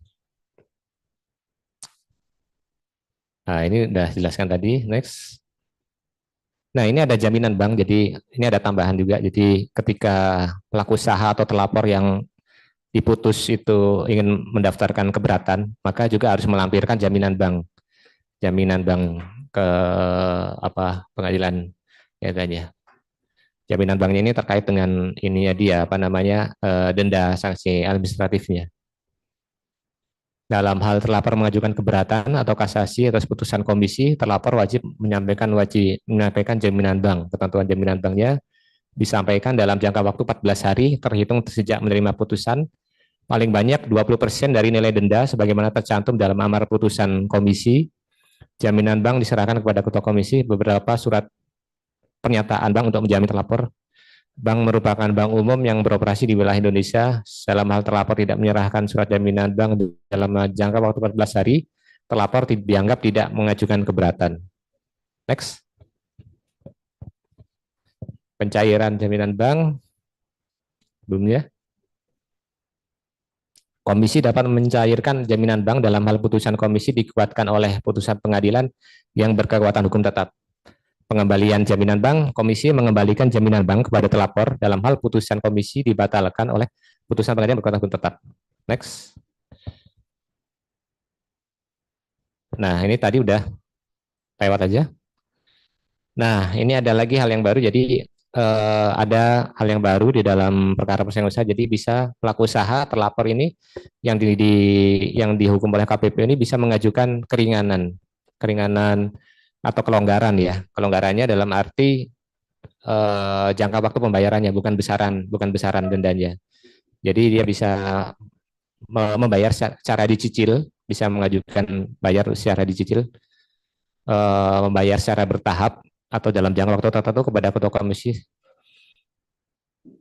Jadi ini supaya lebih perobatan supaya meringankan pelaku usaha yang dihukum oleh KPPU juga ya. Jadi nggak langsung membayar denda persaingan usaha secara sekaligus. Lanjut. Nah, lanjut. Nah, ini peraturan Mahkamah Agung nomor 3 tahun 2021 bisa di-download di website KPPU ya, dipelajari. Lanjut. Lanjut aja. Oke, lanjut aja. Benar sudah cukup jelas ya. Lanjut.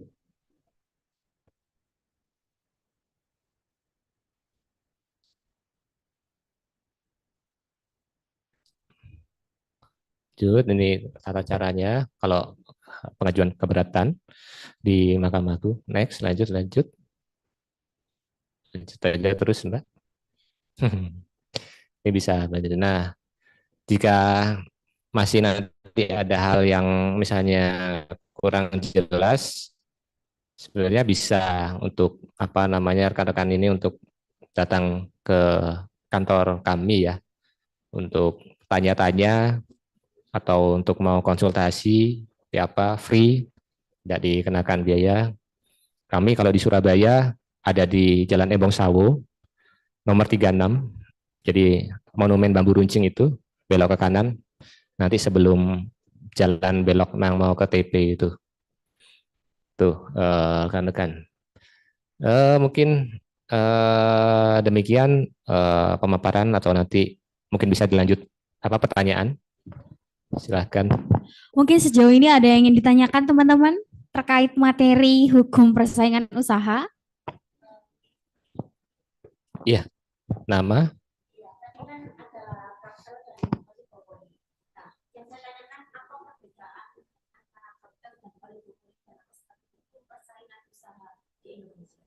Baik, nama?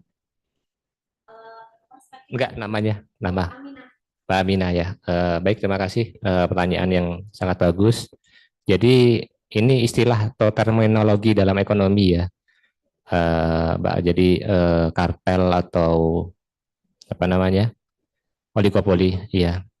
Jadi kalau oligopoli itu sebetulnya bentuk bentuk struktur pasar oligopoli itu. Jadi oligopoli itu struktur pasar jika suatu pasar itu dikuasai sebagian besar pangsa pasarnya oleh beberapa pelaku usaha saja, nggak banyak.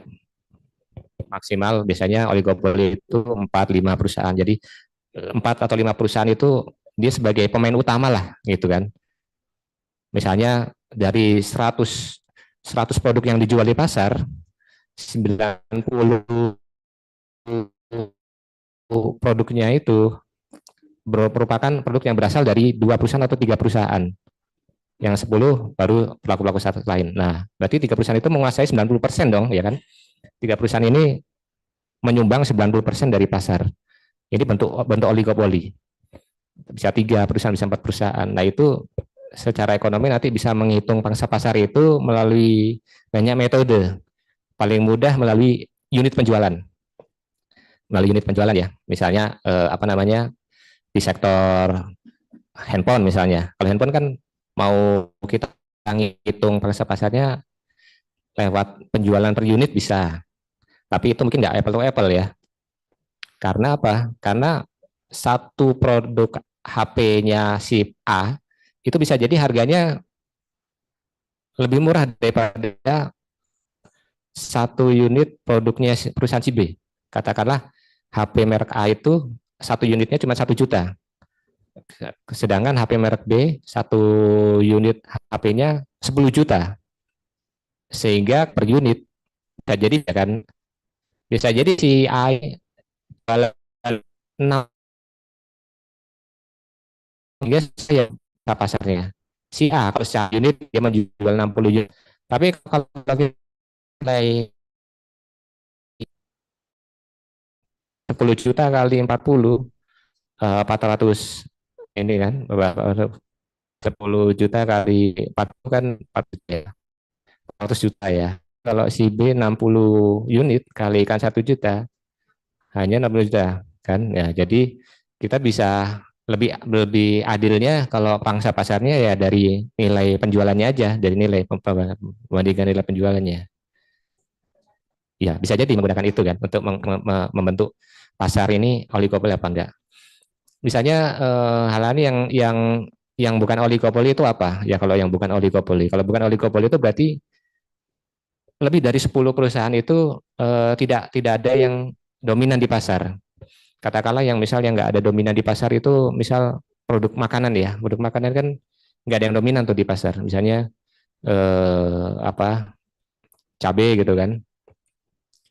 Produsennya sangat banyak, ada ribuan petani, jualan petani. Sehingga kalau di market share mungkin semuanya sama rata sama besarnya. Sehingga dia pasarnya bentuknya bukan oligopoli.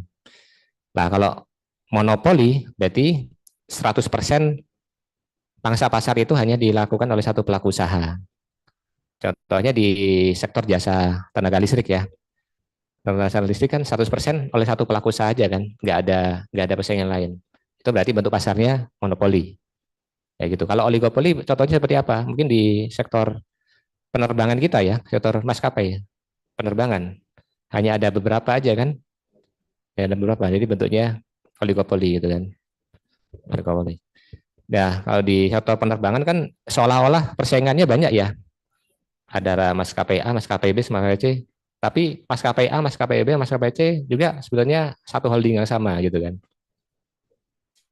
Maskapai E, F itu satu holding yang sama juga gitu kan. Jadi sebetulnya ya bentuknya oligopoli. Kalau tadi kartel, kalau kartel itu adalah bentuk persekongkolannya. Bentuk persekongkolan adalah pelaku usaha. Bentuk persekongkolan pelaku usaha itu adalah berkartel. Yang kalau masyarakat kan kalau kartel cenderungnya ke arah yang dipahami kan kartel itu ke arah ini ya apa kartel Meksiko kayak gitu-gitu ya. Iya, tuh. Nah, sebetulnya kartel itu muncul pertama kali ya waktu di Amerika itu, kartel oil minyak ya kan. Minyak itu. Yang sekarang juga masih ya. Mungkin kalau rekan-rekan tahu apa itu OPEC ya kan. OPEC itu kan organisasi produsen minyak di dunia. Anggotanya adalah negara-negara produsen minyak, ya kan? Itu kan contoh praktek kartel ya. Praktek kartelnya seperti apa? Kalau harga minyak itu ada kecenderungan turun, apa yang dilakukan? Apa yang dilakukan anggota-anggota OPEC tersebut? Mereka rapat, meeting, memutuskan mengurangi volume produksi.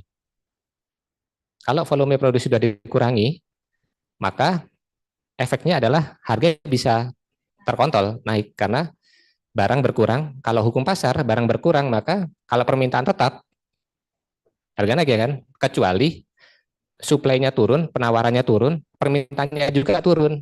Seimbang, mungkin nggak akan mempengaruhi harga. Tapi kalau estimasinya permintaan itu tetap, permintaan akan minyak itu tetap, ya kan?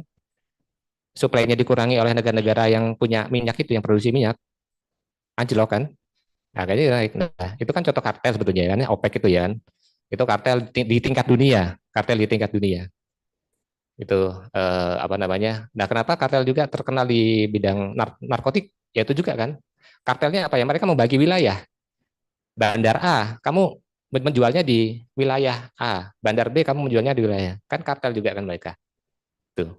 Jadi kalau kartel itu bentuk persekongkolan antar pelaku usaha. Nah, persekongkolan itu bisa bermacam-macam. Seperti tadi membagi wilayah. Jadi produsen A dengan produsen B janjian nih, yang produsen B nggak akan ke provinsi ini, yang produsen B akan ke provinsi apa, nggak ke provinsi lain ya, mau ke wilayah. Atau menetapkan harga, misalnya pelaku usaha A, perusahaan pelaku usaha B, pelaku usaha C, ini ya apa, udah daripada kita bersaing di harga, mending kita ini aja, janjian aja, udah. Misalnya kita semua di sini nih apa namanya penjual gorengan ya, penjual gorengan di wilayah ini kan misalnya.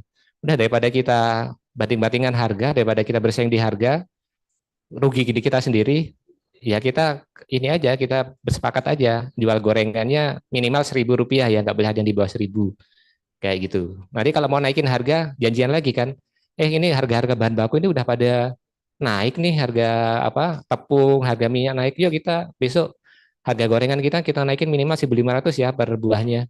Nah itu kartel juga kan, menetapkan harga atau mengurangi produksi juga bisa jadi ya, kayak itu tadi OPEC. Mereka mengurangi produksi, mengatur produksi untuk ujungnya mengendalikan harga, ya kan, mempengaruhi harga itu juga kartel. Jadi itu, jadi kalau kartel itu prakteknya, praktek persaingan usahanya, persekongkolan antar pelaku usaha. Tapi kalau oligopoli itu bentuk bentuk pasar, struktur pasarnya. Jadi di dalam suatu produk, barang atau jasa, barangnya apa dulu nih? Misalnya ini nih, yang di depan saya kan, ini. Misalnya produknya ini kan, produknya ini tinggal di list aja nih. PTA berapa liter penjualannya dalam satu hari, katakanlah, atau dalam satu tahun lah, dalam satu tahun selama 2024 si A ini menjual berapa liter air, kemudian nanti si B menjual berapa liter air, tinggal nanti kita jumlahkan, kita persentase, ketemu kan persentasenya. Nah, kalau di dalam pasar di Indonesia air, pasar air ini 70% misalnya dikuasai oleh dua atau tiga perusahaan, 70% marketnya, lebih dari 50%, itu sudah bisa dikatakan oligopoli ya. Ya, ya. Karena hanya dikuasai, pasar itu dikuasai beberapa. Tapi kalau misalnya satu perusahaan menguasai 90% misalnya, 90% penjualan air mineral, yang 10% baru perusahaan-perusahaan lain ya. Bisa jadi si perusahaan A itu yang menguasai 90% itu sudah bisa dikatakan monopoli ya, menguasai sebagian besar. Ya itu tadi bentuknya. Bisa jelas ya? Ada lagi? Ya, namanya Mas? Ya, Mas Angga, silakan.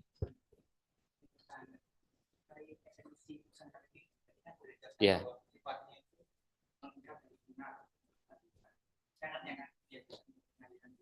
ya.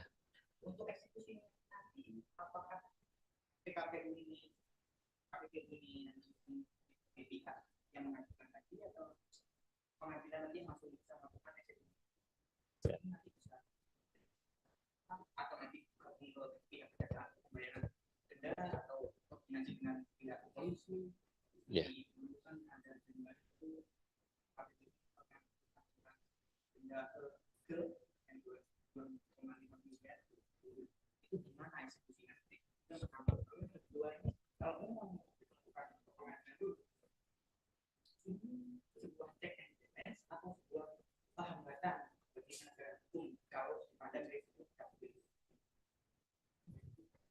Kalau saya mungkin mau jawab dari praktek ya, dari praktek yang saya tahu itu adalah pada umumnya pelaku usaha yang didenda oleh KPP itu kooperatif untuk yang sudah putusan sudah berkekuatan hukum tetap, mereka kooperatif untuk membayar denda persaingan usaha. Jadi di kami ada satu unit kerja yang bertugas untuk eksekusi putusan. Jadi mereka menagih ke pelaku usaha tersebut untuk melakukan pembayaran denda persaingan usaha untuk putusan yang sudah inkrah ya. Mereka menagih. Nah, kita punya upaya sendiri gitu kan untuk menagih. Dan sejauh ini eh, mayoritas kooperatif pelaku-pelaku usaha di apalagi kalau pelaku usahanya sudah TBK ya kan, yang dia butuh kepercayaan publik tinggi, pasti akan patuh gitu kan. Karena apa, nanti kita juga akan publish tuh pelaku-pelaku usaha yang nggak patuh pembayaran denda itu, kita bisa publish juga ke masyarakat kan, seperti itu kan. Nah, apa namanya? Karena itu eh, upaya untuk mendaftarkan eksekusi putusan ke pengadilan niaga itu masih minim. Jadi ya masih minim. Jadi kalau memang perlu-perlu sekali baru kita daftarkan. Dan ada juga kadang yang nggak tertagih, itu akan menjadi piutang ya, menjadi piutang negara. Dan juga KPPU akan ditanya juga biasanya kan, kenapa ini tidak terbayar? Biasanya perusahaannya udah nggak ada, perusahaannya sudah nggak ada. Jadi kalau udah nggak bisa dilacak lagi alamatnya udah nggak ada ininya. Jadi apa, kesulitan untuk ditagihnya ya. Jadi mungkin seperti ya cuma perusahaan cangkang atau perusahaan untuk abal-abal untuk keperluan, misalnya keperluan untuk mengikuti tender gitu kan. Ketika sudah proses tender selesai ya perusahaannya itu ya nggak di apa-apakan gitu.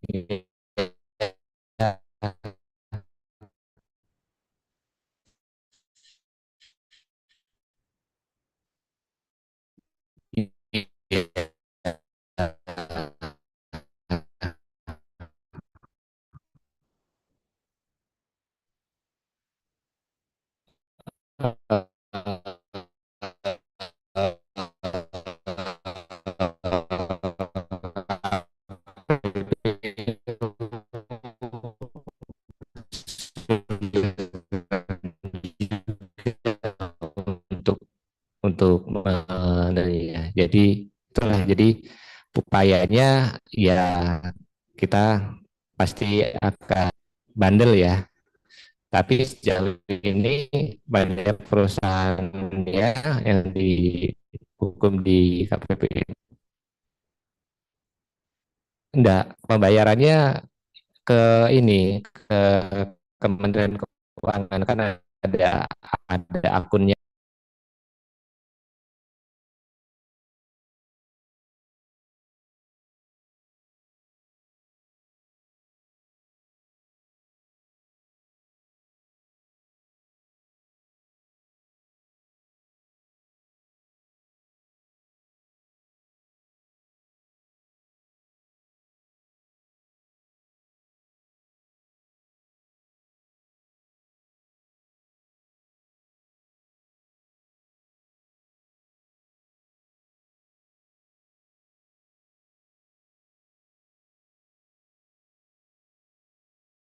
Advokat ya, nanti mungkin nanti suatu saat bisa ketika sudah mungkin misalnya ke KPP untuk mendampingi perusahaan atau pelaku usaha yang sudah paham nih bagaimana sih step-stepnya, alurnya di KPPU-nya seperti apa. Jadi ketika dipanggil ada surat panggilannya kan udah jelas tuh, surat panggilannya itu dalam rangka penyelidikan awal atau penyelidikan atau pemeriksaan gitu kan, di tahap apa. Jadi udah paham nih di tahap apa. Kalau misalnya masih di penyelidikan awal, oh ini berarti masih masih di laporan, penanganan laporan awal-awal, masih di awal-awal kayak gitu.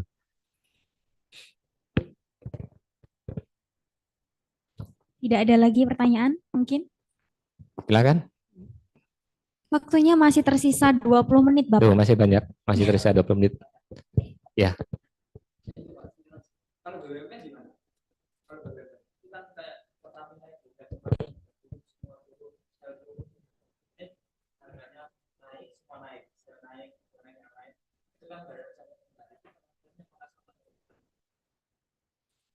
Nah, sebetulnya kalau di KPPU di kita sendiri nggak ada perbedaan ya, mau badan usaha milik negara atau pelaku usaha swasta gitu kan di dalam apa namanya mengawasi persaingan usaha gitu kan sama. Jadi eh, rekan-rekan bisa cek juga tuh di website KPPU di putusan-putusan ya. Jadi banyak juga badan usaha negara yang apa yang diputus di KPPU itu diputus melanggar persaingan usaha kayak gitu, coba dicek di teman. Jadi beberapa BUMN yang ada di sektor kepelabuhanan di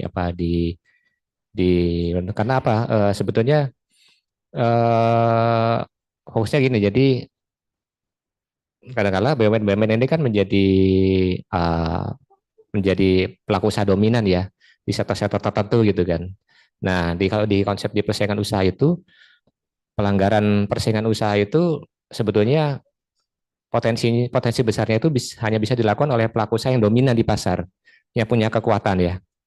Pelaku usaha yang kecil itu akan susah untuk melakukan pelanggaran 9 karena dia nggak punya market share ya kan, nggak punya market power, nggak punya kekuatan di pasar gitu kan, sehingga susah untuk dia melanggar sesuatu. Tapi kalau BUMN dia kan besar ya di pasar ya, di perbankan katakanlah BUMN juga kan besar di perbankan ya kan, dia mungkin menguasai aset perbankan berapa persen tuh kalau misalnya perbankan. Kemudian di sektor bandar udara ya kan dikuasai oleh mayoritas dikelola oleh BUMN juga kan. Udara pelabuhan, pelabuhan juga mayoritas dikelola oleh BUMN ya, walaupun ada pelabuhan-pelabuhan juga yang dikelola oleh swasta, tapi itu hanya sebagian kecil. Kereta api kita juga dikelola oleh BUMN ya kan. Kemudian di sektor-sektor lain pupuk juga kan, perkebunan sekarang mungkin kalau di sawit mungkin BUMN kita kalah telak ya sama swasta ya. Kalau di kebun sawit, tapi kalau mungkin di kebun yang lain seperti kebun tebu, kebun karet mungkin masih masih punya posisi dominan mereka. Jadi itu Mas, jadi kita nggak membedakan ya. Tapi kita ke sini ke arah sini kita punya program kepatuhan juga. Jadi program kepatuhan juga, jadi perusahaan pelaku usaha itu bisa mengikuti kelas KPPU, kelas kepatuhan untuk mencegah mereka melakukan praktek persaingan usaha yang tidak sehat ya. Dan apa kalau tidak salah BUMN juga sudah ada beberapa yang ikut program kepatuhan di KPPU juga. Begitu. Nah, ini mungkin tadi yang saya jelaskan mungkin banyak yang dari aspek Undang-Undang 5 tahun 99 ya. Tapi ya tadi kan ada saya jelaskan juga ada di kemitraan ya, di kemitraan juga. Jadi di kemitraan juga kita juga punya diberikan kewenangan untuk mengawasi juga kemitraan sampai memutus juga ya. Jadi kemitraan itu kalau di Undang-Undang Nomor 20 tahun 2008 itu ada pasal yang mengatur bahwa pelaku usaha besar dilarang memiliki atau menguasai mitranya yang pelaku usaha menengah atau kecil gitu kan.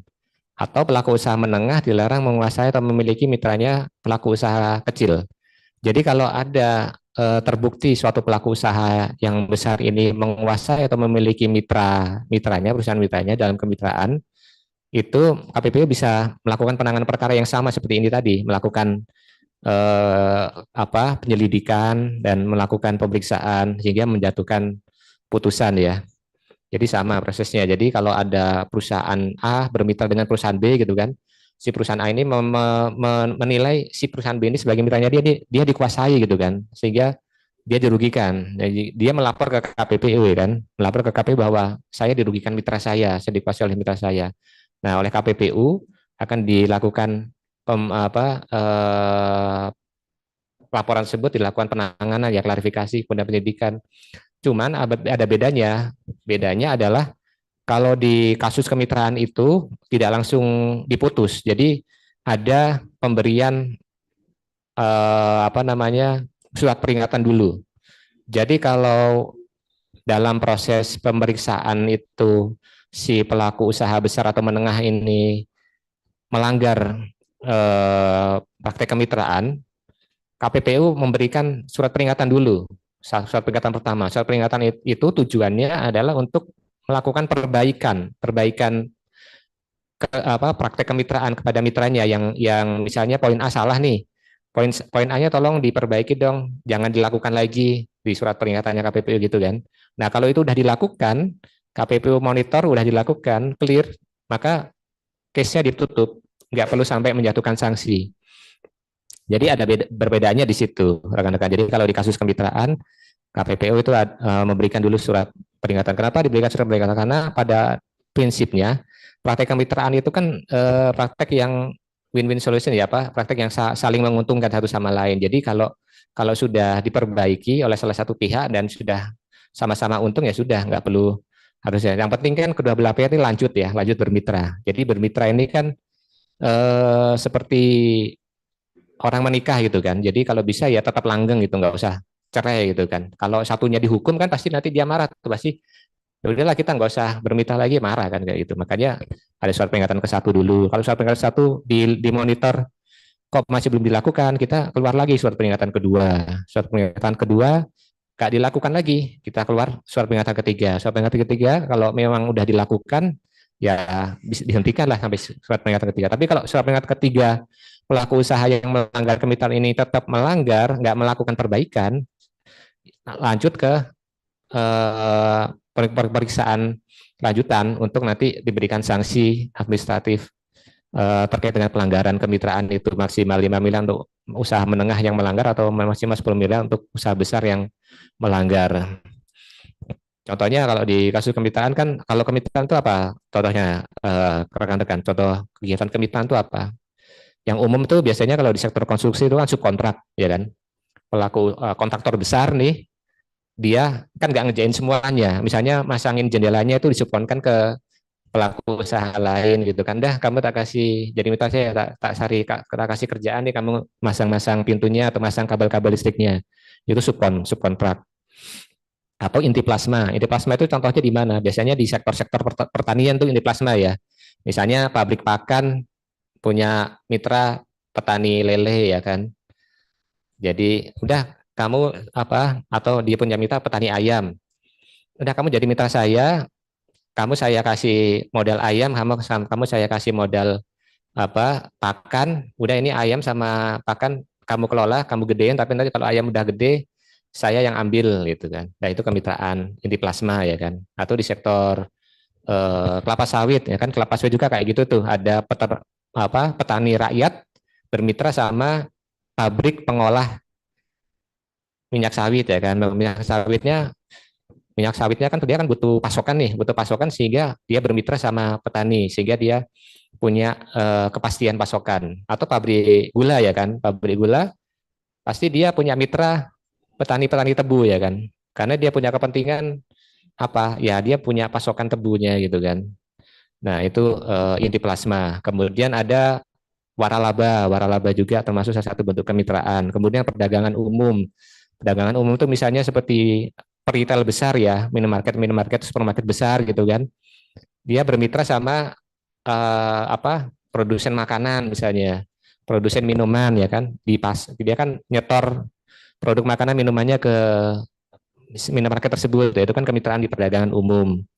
Kemudian bentuknya banyak sekali di kemitraan itu. Kemudian outsourcing juga kan kemitraan kan, misalnya suatu perusahaan A gitu kan, dia dia biasa kalau sekarang ya semuanya kan kebanyakan di outsourcing kan ya. Seperti misal untuk jasa pengamanan, security pabriknya nih, si perusahaan ini pasti dia kan menggandeng mitra perusahaan penyedia jasa pengamanan ya kan untuk menjadi security-nya. Nah, itu kemitraan juga kan, outsourcing. Kemudian outsourcing joint venture itu juga ya, KSO itu kan bentuk kemitraan lah. Bentuk kemitraan ini kadangkala apa? Kemitraan ini kan kadangkala nggak berjalan saling ini ya, nggak berjalan saling menguntungkan gitu kan. Ya, dalam hubungan bisnis kan ada kalanya kan yang satu ingin untung sendiri gitu kan. Nah, ini ada pengawasan kemitraan ini manfaatnya di sini. Jadi ketika kita berbisnis dengan orang lain yang lebih besar dari kita gitu kan, kita mendapatkan perlindungan ya dari sini, dari KPPU ini. Jadi ketika kita sebagai pelaku usaha kecil atau pelaku usaha menengah bermitra dengan pelaku usaha besar gitu kan, ketika kita misalnya didolimi gitu kan, ya tinggal lapor aja ke KPPU. Kalau memang terbukti ya KPPU akan memberikan surat peringatan untuk melakukan perbaikan di praktek mitranya. Contohnya apa? Ada yang ini di sektor, misalnya di sektor inti plasma katakanlah gitu kan.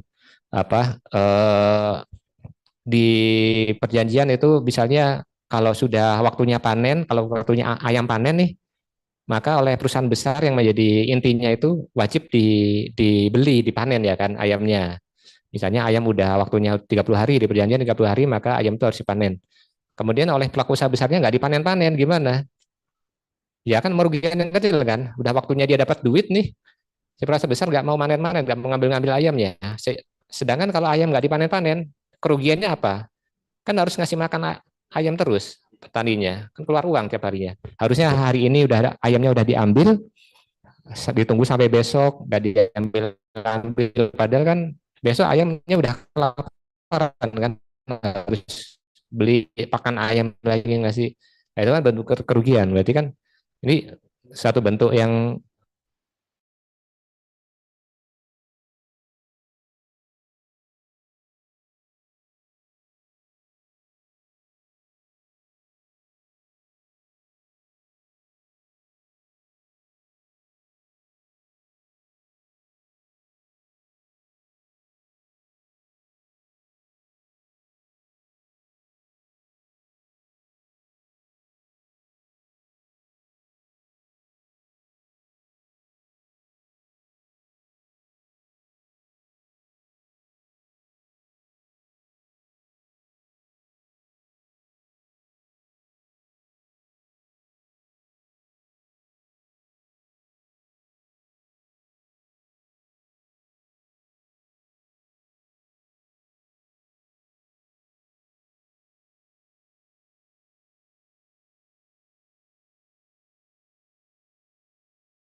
apa namanya saling menguntungkan kedua belah pihak dan kemitraannya tetap berjalan, nggak berhenti tengah jalan. Tapi kalau KPP langsung memutuskan, langsung menghukum salah satu pihak gitu kan, itu kan nggak bijak juga karena ini kasusnya kasus saling bermitra kayak itu.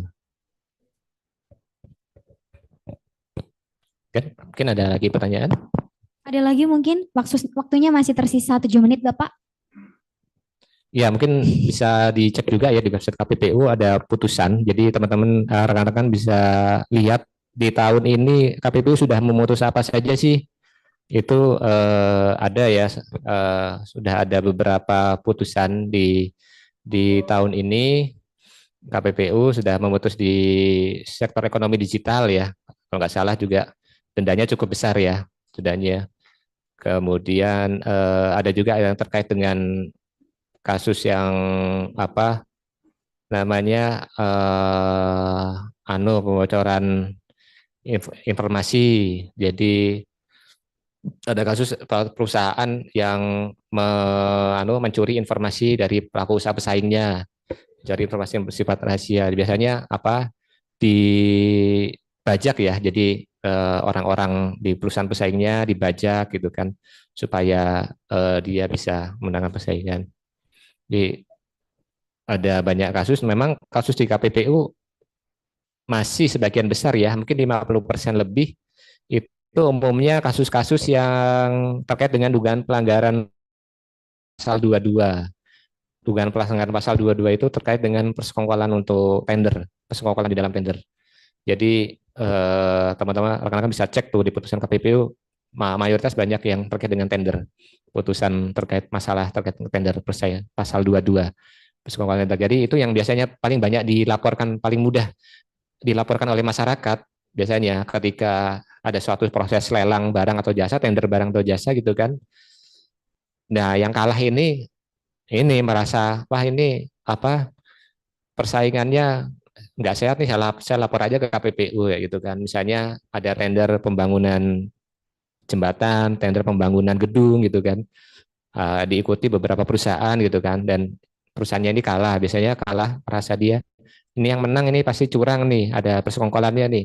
Itu biasanya apa namanya pihak-pihak yang ini bisa melapor kalau menemukan adanya indikasi bahwa di dalam tender atau pengadaan barang jasa itu Kalau ada indikasi persekongkolannya melapor ke KPPU. Jadi masih mendominasi di KPPU adalah putusan perkara terkait dengan persekongkolan tender.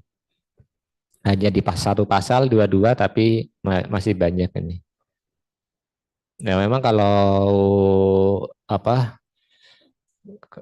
kalau tender itu memang dampak secara ini sih putusan secara berdampaknya memang nggak terlalu banyak terasa ya putusan kalau di sektor tender ya. Berbeda kalau putusannya di sektor apa di pasal-pasal yang lain, misalnya pasal kartel, itu kan mungkin bisa langsung terasa dampaknya kepada masyarakat kan. Contohnya ketika putusan kartel SMS misalnya, setelah diputus kartel SMS kemudian tarif SMS-nya bisa bermunculan banyak tarif SMS murah waktu itu bermunculan, sehingga dampaknya kan dirasakan secara luas. Tapi kalau putusan untuk kasus tender pengadaan jasa kan tidak bisa dirasakan langsung ya, tapi nanti mungkin dalam jangka panjang itu bisa dirasakan. Contohnya misalnya apa?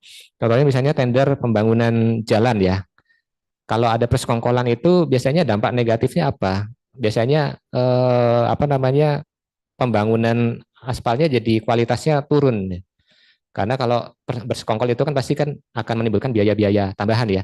Kalau ada menimbulkan biaya-biaya tambahan bagi si pemenang, maka dia akan mengkompensasikan pada biaya pembangunannya ya, yang seharusnya mungkin biaya pembangunannya itu materialnya itu apa baik gitu kan dikurangi, sehingga apa kalau materialnya dikurangi sehingga daya tahannya ya mungkin yang harusnya setelah dibangun setelah diaspal jalan itu bisa bertahan 5 tahun, baru 1 tahun 2 tahun sudah banyak lubang-lubang, sehingga ya dampaknya juga bagi perekonomian. Jalan rusak kan berarti kan jalur jalur transportasi tidak bisa lancar ya, mengganggu perekonomian kan berarti kan. Terus kemudian kerugian negara juga ya, misalnya kalau itu proyek negara udah bangun aspal ternyata dibangunnya nggak sesuai dengan kualitas yang baik, sehingga harus melakukan perbaikan lagi, keluar uang lagi kan, kerugian lagi. Itu kalau di persekongkolan tender mungkin dampaknya tidak terlalu langsung, cuman yaitu tadi kalau dengan tender yang sehat, tender yang bersaing secara sehat itu pasti akan diperoleh harga yang kompetitif ya kan, penawar yang harga kompetitif sama kualitas yang terbaik kayak gitu kan.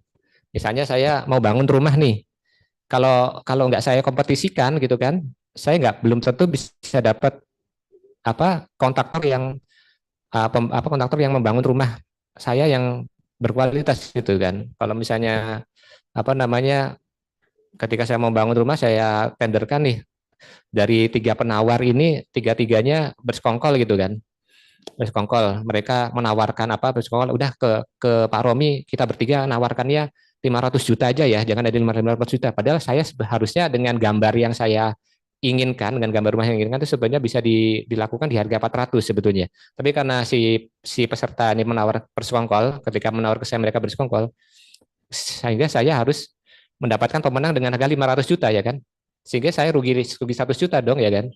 Nah itu dampak dari persaingan usaha tidak sehat bagi si pemilik ininya kan, si pemilik anggarannya ketika dia melakukan tender itu.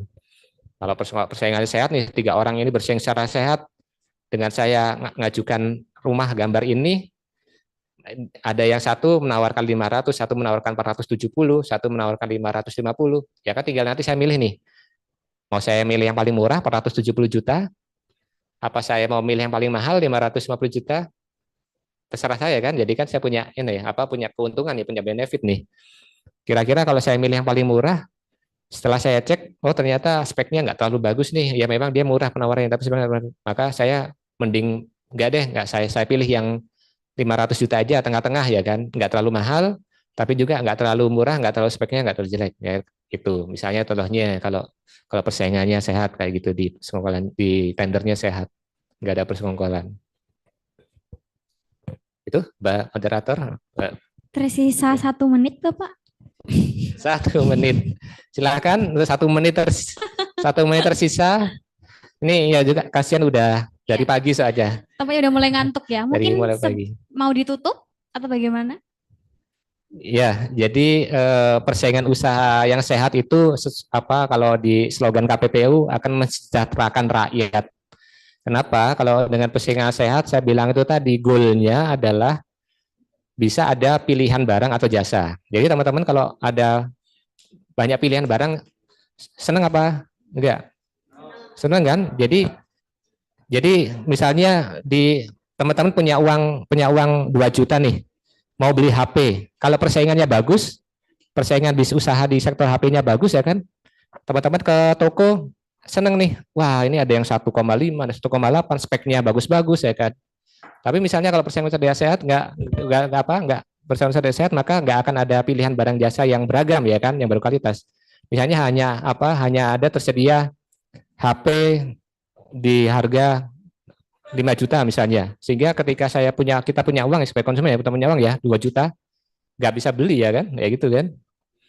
Nah, apa namanya? Jadi persaingan sehat itu mensejahterakan rakyat ya. Kata tadi dengan persaingan sehat, maka pelaku usaha A itu akan memproduksi barang sesuai dengan apa yang dia inginkan. Si produsen B akan memproduksi barang sesuai dengan harga, kualitas dan kuantitas yang dia inginkan. Jadi semoga teman-teman bisa paham dengan pentingnya persaingan usaha yang sehat ya, dan juga bisa terus mendukung persaingan usaha sehat sejahterakan rakyat. Terima kasih. Lebih kurangnya saya mohon maaf. Wassalamualaikum warahmatullahi wabarakatuh. Selamat sore. Kita bisa berjumpa kembali di kesempatan yang lain.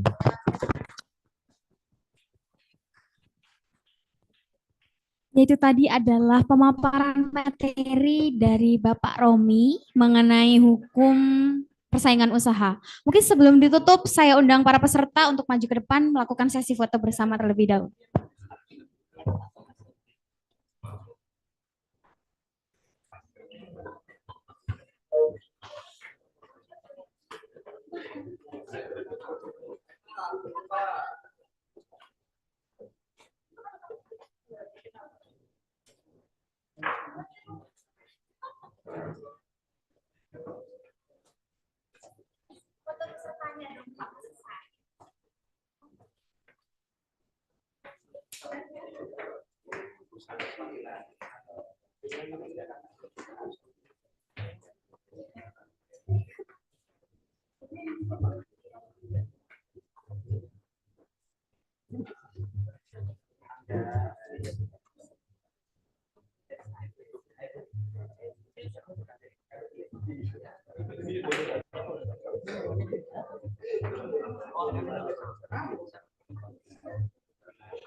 Satu, dua, tiga.